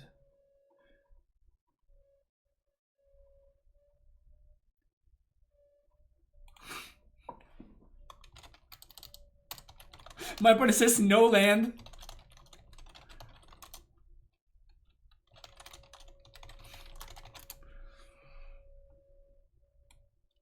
Okay, so let's say that I play Stitcher Supplier. I take Vengevine. I mail 3. That's 3 cards, 4 cards. 5 cards with this. Play Putrid Imp. Yeah, I guess that the Vengevine is better. It swings for 4 now. We play Gaak. Next turn we swing for 8, 12, 13, 14. Plus the 4, that's a total of 18, so my opponent can't even fetch. Yeah, I guess that the Vengevine has the highest upside, so let's do that. We have to do this properly. We have to Putrid Imp first. No, not that one. Discard that. Then we Lotus Petal. Then we Supplier, triggering Vengevine.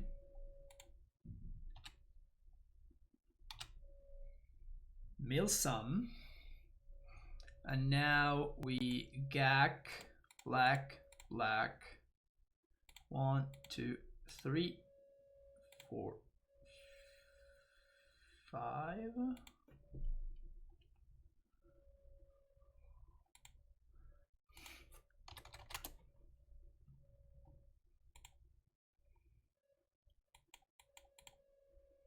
My opponent says shit, free 1/1s. I am unironically fucked. Is this a turn 2 kill? It is not. 12, 13, 14. We can bring my opponent down to 1. So no more fetches for them.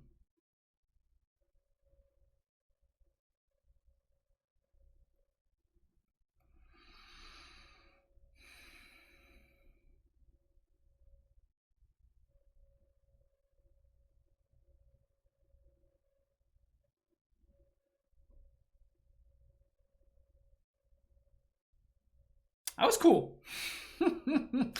That was a decent turn 1. Who needs lands anyway? Who needs lands anyway? This Lotus Petal card is pretty messed up, I guess, in this deck. It's unfortunate that we can't actually kill my opponent here. I'm assuming that they're playing some sort of combo deck. Veteran Explorer. Never mind.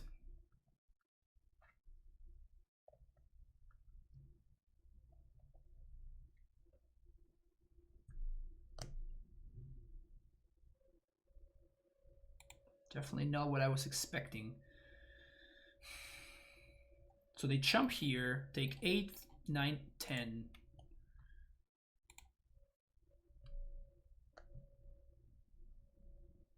So I guess it's free to Gravecrawler.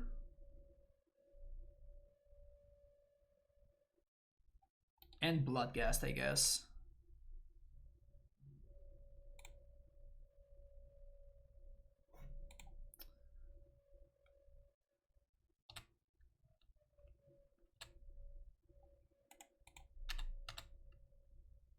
So they're gonna block Veteran Explorer or in there.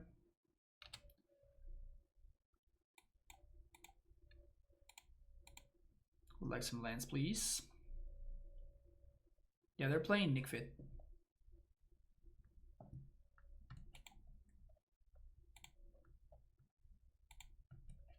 Triggers.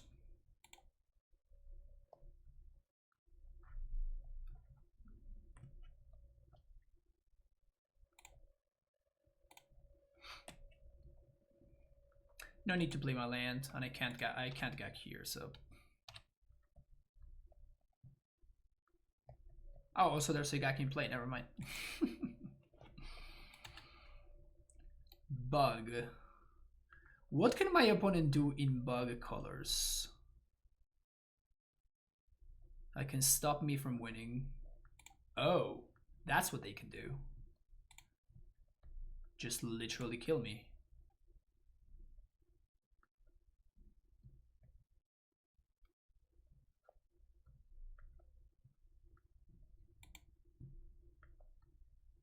Not bad.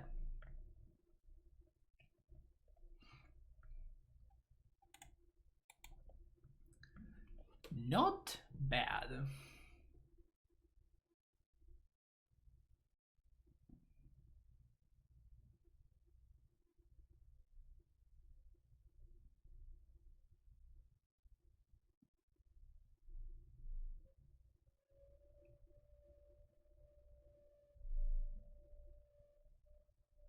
All right. I guess that's what it is.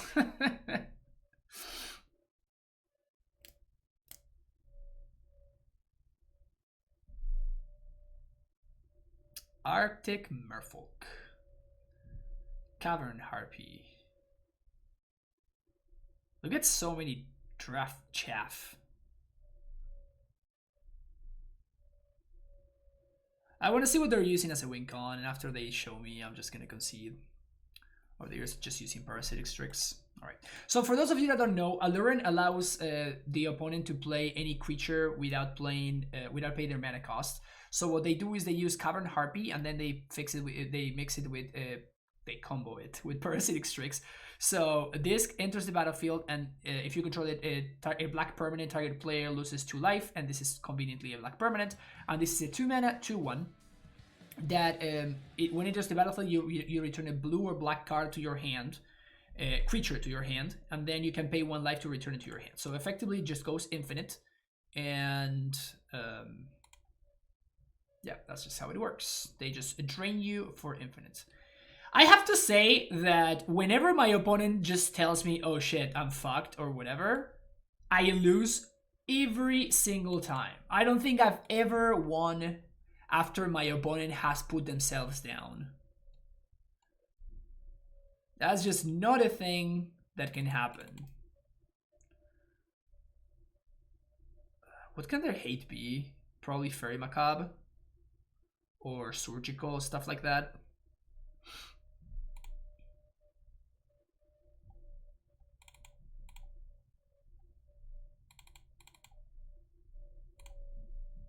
Four sounds legit though.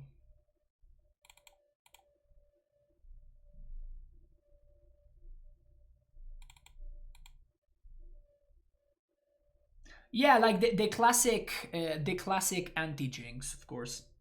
What's their deck called? It's called Aluren, which is the name of the card that just beat me, basically. It's not particularly popular, but it's super cool, and people who like it they just love the deck. Just one of those that has a very cool following. It's a sweet deck. It's a sweet deck.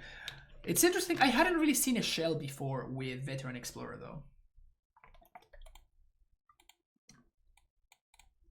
Hadn't yet seen a shell with Veteran Explorer.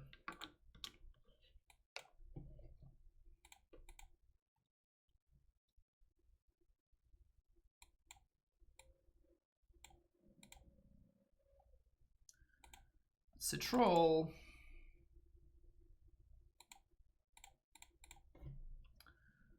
Supplier go.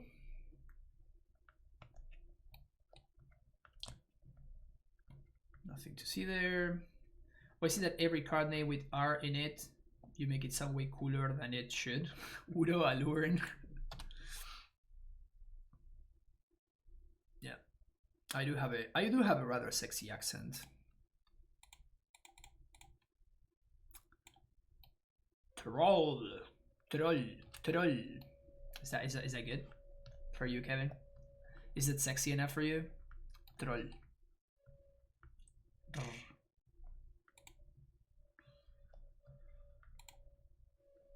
Discard the card.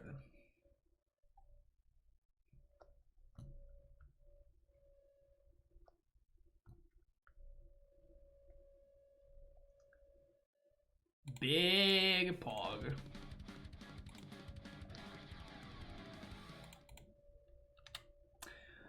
Ursa 100 with the Prime sub. Welcome to the Primetime Stronghold for the second month in a row.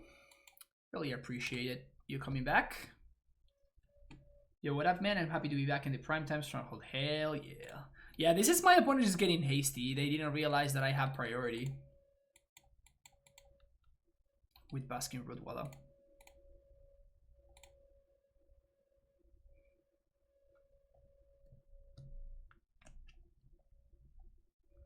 From their point of view, should they have waited until you cast the second crate? Yeah. My opponent says, oh, that's why this version exists. Yeah, and the way that this works is that they have to respond to the Rudwalla trigger because they basically have kind of no way around it. Like once I resolve the troll or the putrid imp, that is just what it is. Like my opponent cannot do anything. Because putting the Vengevine in the graveyard doesn't use the stack, so the Vine goes directly to the yard. My opponent can't respond to that even with a removal spell. And then once the Vine is already in the yard, then at any point I can just discard the Walla, so I can always just use that ability at instant speed. Was there any advantage doing it when they did? Not really. I don't think so. It's insane how poorly we've been drawing.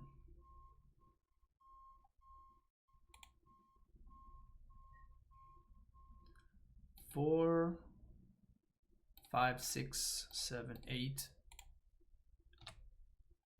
I was thinking about whether it would make sense to Wayfinder first, but I don't think so. 8, 8,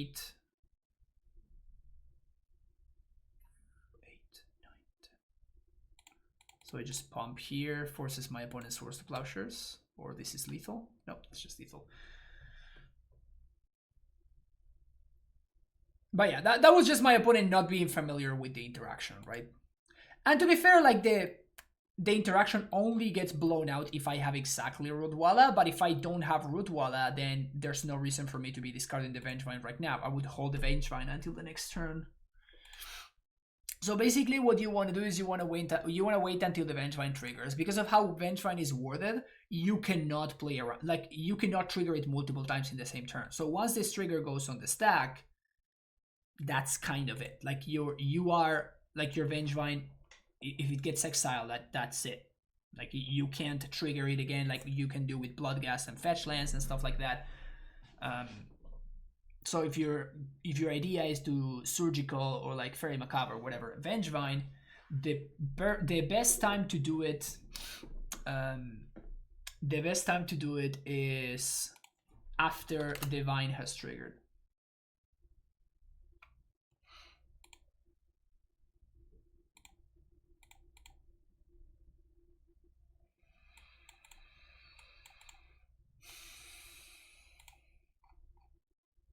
Opponent keeps 7. It's incredible, like regardless of which deck I'm playing, the probability of me having Dryad Arbor in my hand is just over 9,000, honestly. If I'm thinking about it. It's over 9,000! Exactly. I don't think this hand is gonna be good enough. It doesn't do anything broken.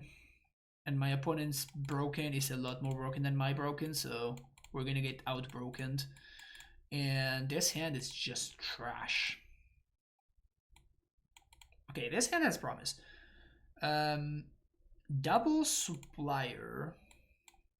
We have to bin 2 cards, so I think we're gonna bin the Ghast. Did I cyber the Gaak? I did not cyber the Gaak.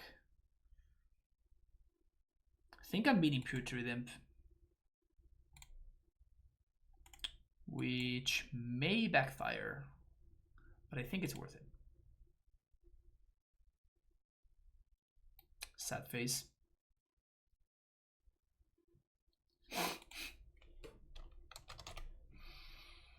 Please don't Camel Therapy my Stitcher Supplier's opponent.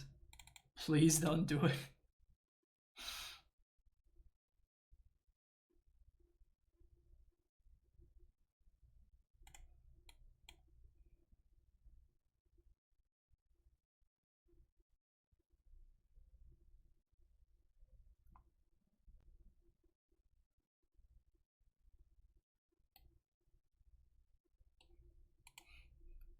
It's over 9,000!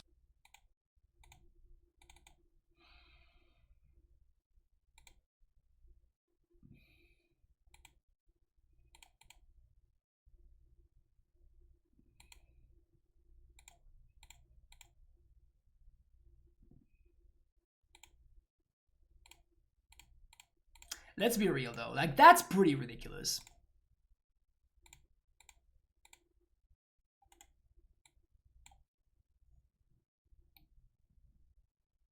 What are the chances that I'm always drawing the Dread Arbor?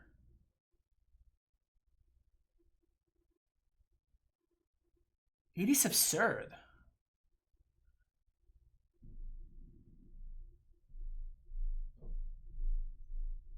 Three mana for Plague Engineer.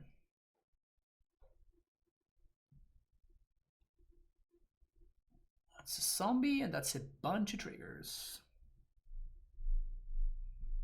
Milled nothing of value. Literally nothing. We can pitch Dread Arbor to the Force so we don't die. Boggers.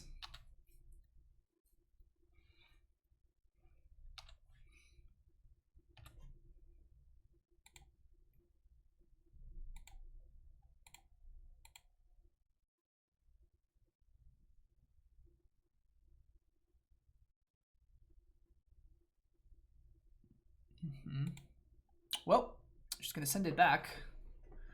I guess we can just hardcast the Force too.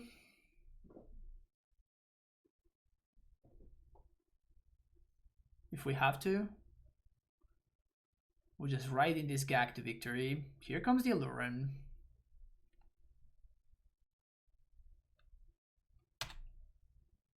There's Aluren.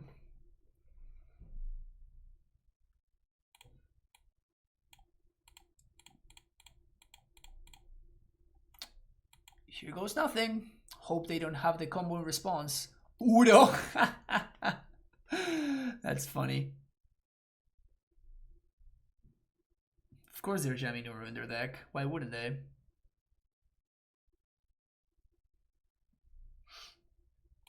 They're looking for the combo, right? Like if they can combo in response, they can actually win.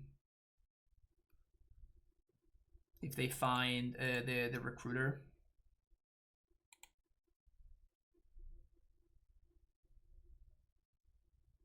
Another Udo, okay.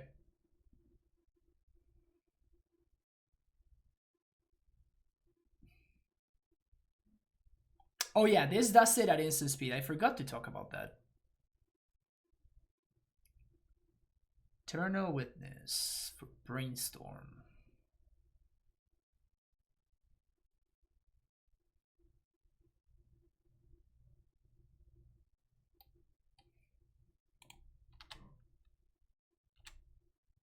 I guess this was an argument to hold on the Force because of I could have blown up the Baleful Strix.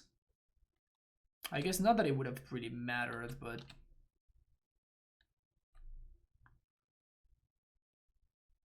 I am kind of surprised that after having all of this mana that they wouldn't just wait though, because they can.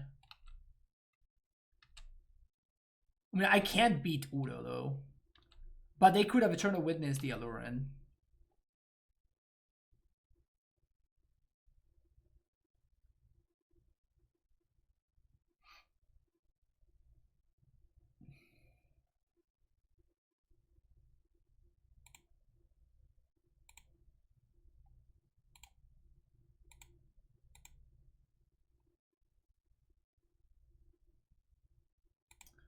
Opponent can chomp, but now we can recast the Gaak, which is nice.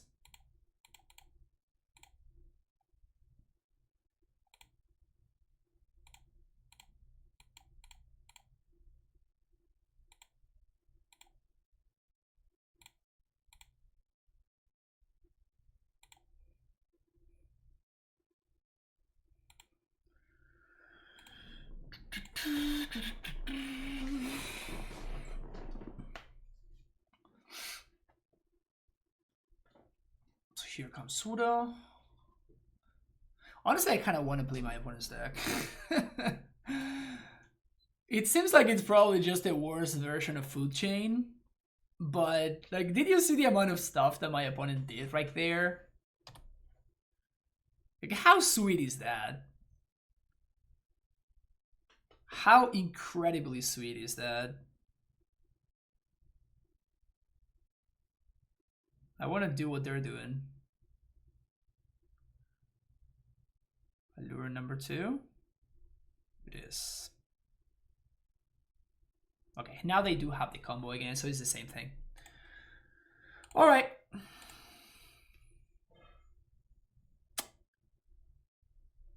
Not great.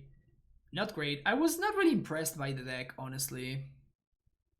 It was cool and everything, but like I didn't feel like I was doing something it felt like the variance was just a little bit too much. It really felt like it was just a little bit too much variance. Where's the deck? Here. Like the other deck is way more focused. Like because we have 2 angles of attack, we have the... Like basically you need your hand to line up in such a way where you want to... Like you have your payoffs in your hand and you want to be discarding them. Or you need for your payoffs to just be flipped. So basically we're just going halfway on that on either axis. So if you draw, like I had matches where I drew my suppliers and my wayfinders, but I also drew my Vengevines and my Hogaaks, and I just couldn't do anything with them. And then I had the opposite where I had my trolls and my putrid imps, and then I just nothing to really do with them. So I was just beating down with 2 1s and 1 1s, which is not a particularly powerful strategy. Whenever we did the thing though, it did look very good. You know, just Lotus Petal, I think it's pretty great in this deck, to be honest. Like, it just does a lot for the deck. It allows you to turn 1 Troll or Wayfinder. And it also fuels your Hogaaks, which is very nice. Like, it was really cool. I really like the addition of Lotus Petal, which the original lists that I saw were not playing. So this is an addition I think Matthew Book made to the deck. So that's pretty cool. The caverns were terrible. I think that we actually have a fair amount of different CMC. Like we mostly have zombies. So like some number of caverns are okay. But if you are like getting to the late game and you really need to, you know, shift gears basically and hard cast Once Upon a Times or Vengevines or Wayfinders or whatever, it can be a little bit awkward. And also this doesn't tap for green, so you cannot pump Rootwalla, which is also interesting and important. Not to say about hard casting Assassin's Trophy. Like Assassin's Trophy seems pretty hard to cast.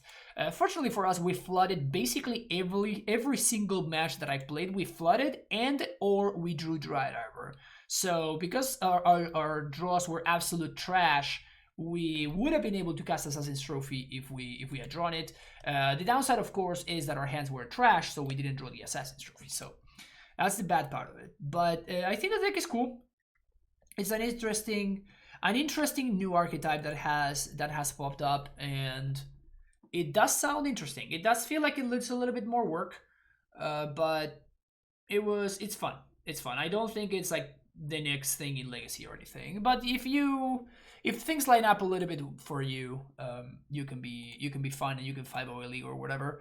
It's just a little bit too much variance for my personal liking. I like when my decks are a little bit more consistent. That's why I like decks like Maverick and whatnot.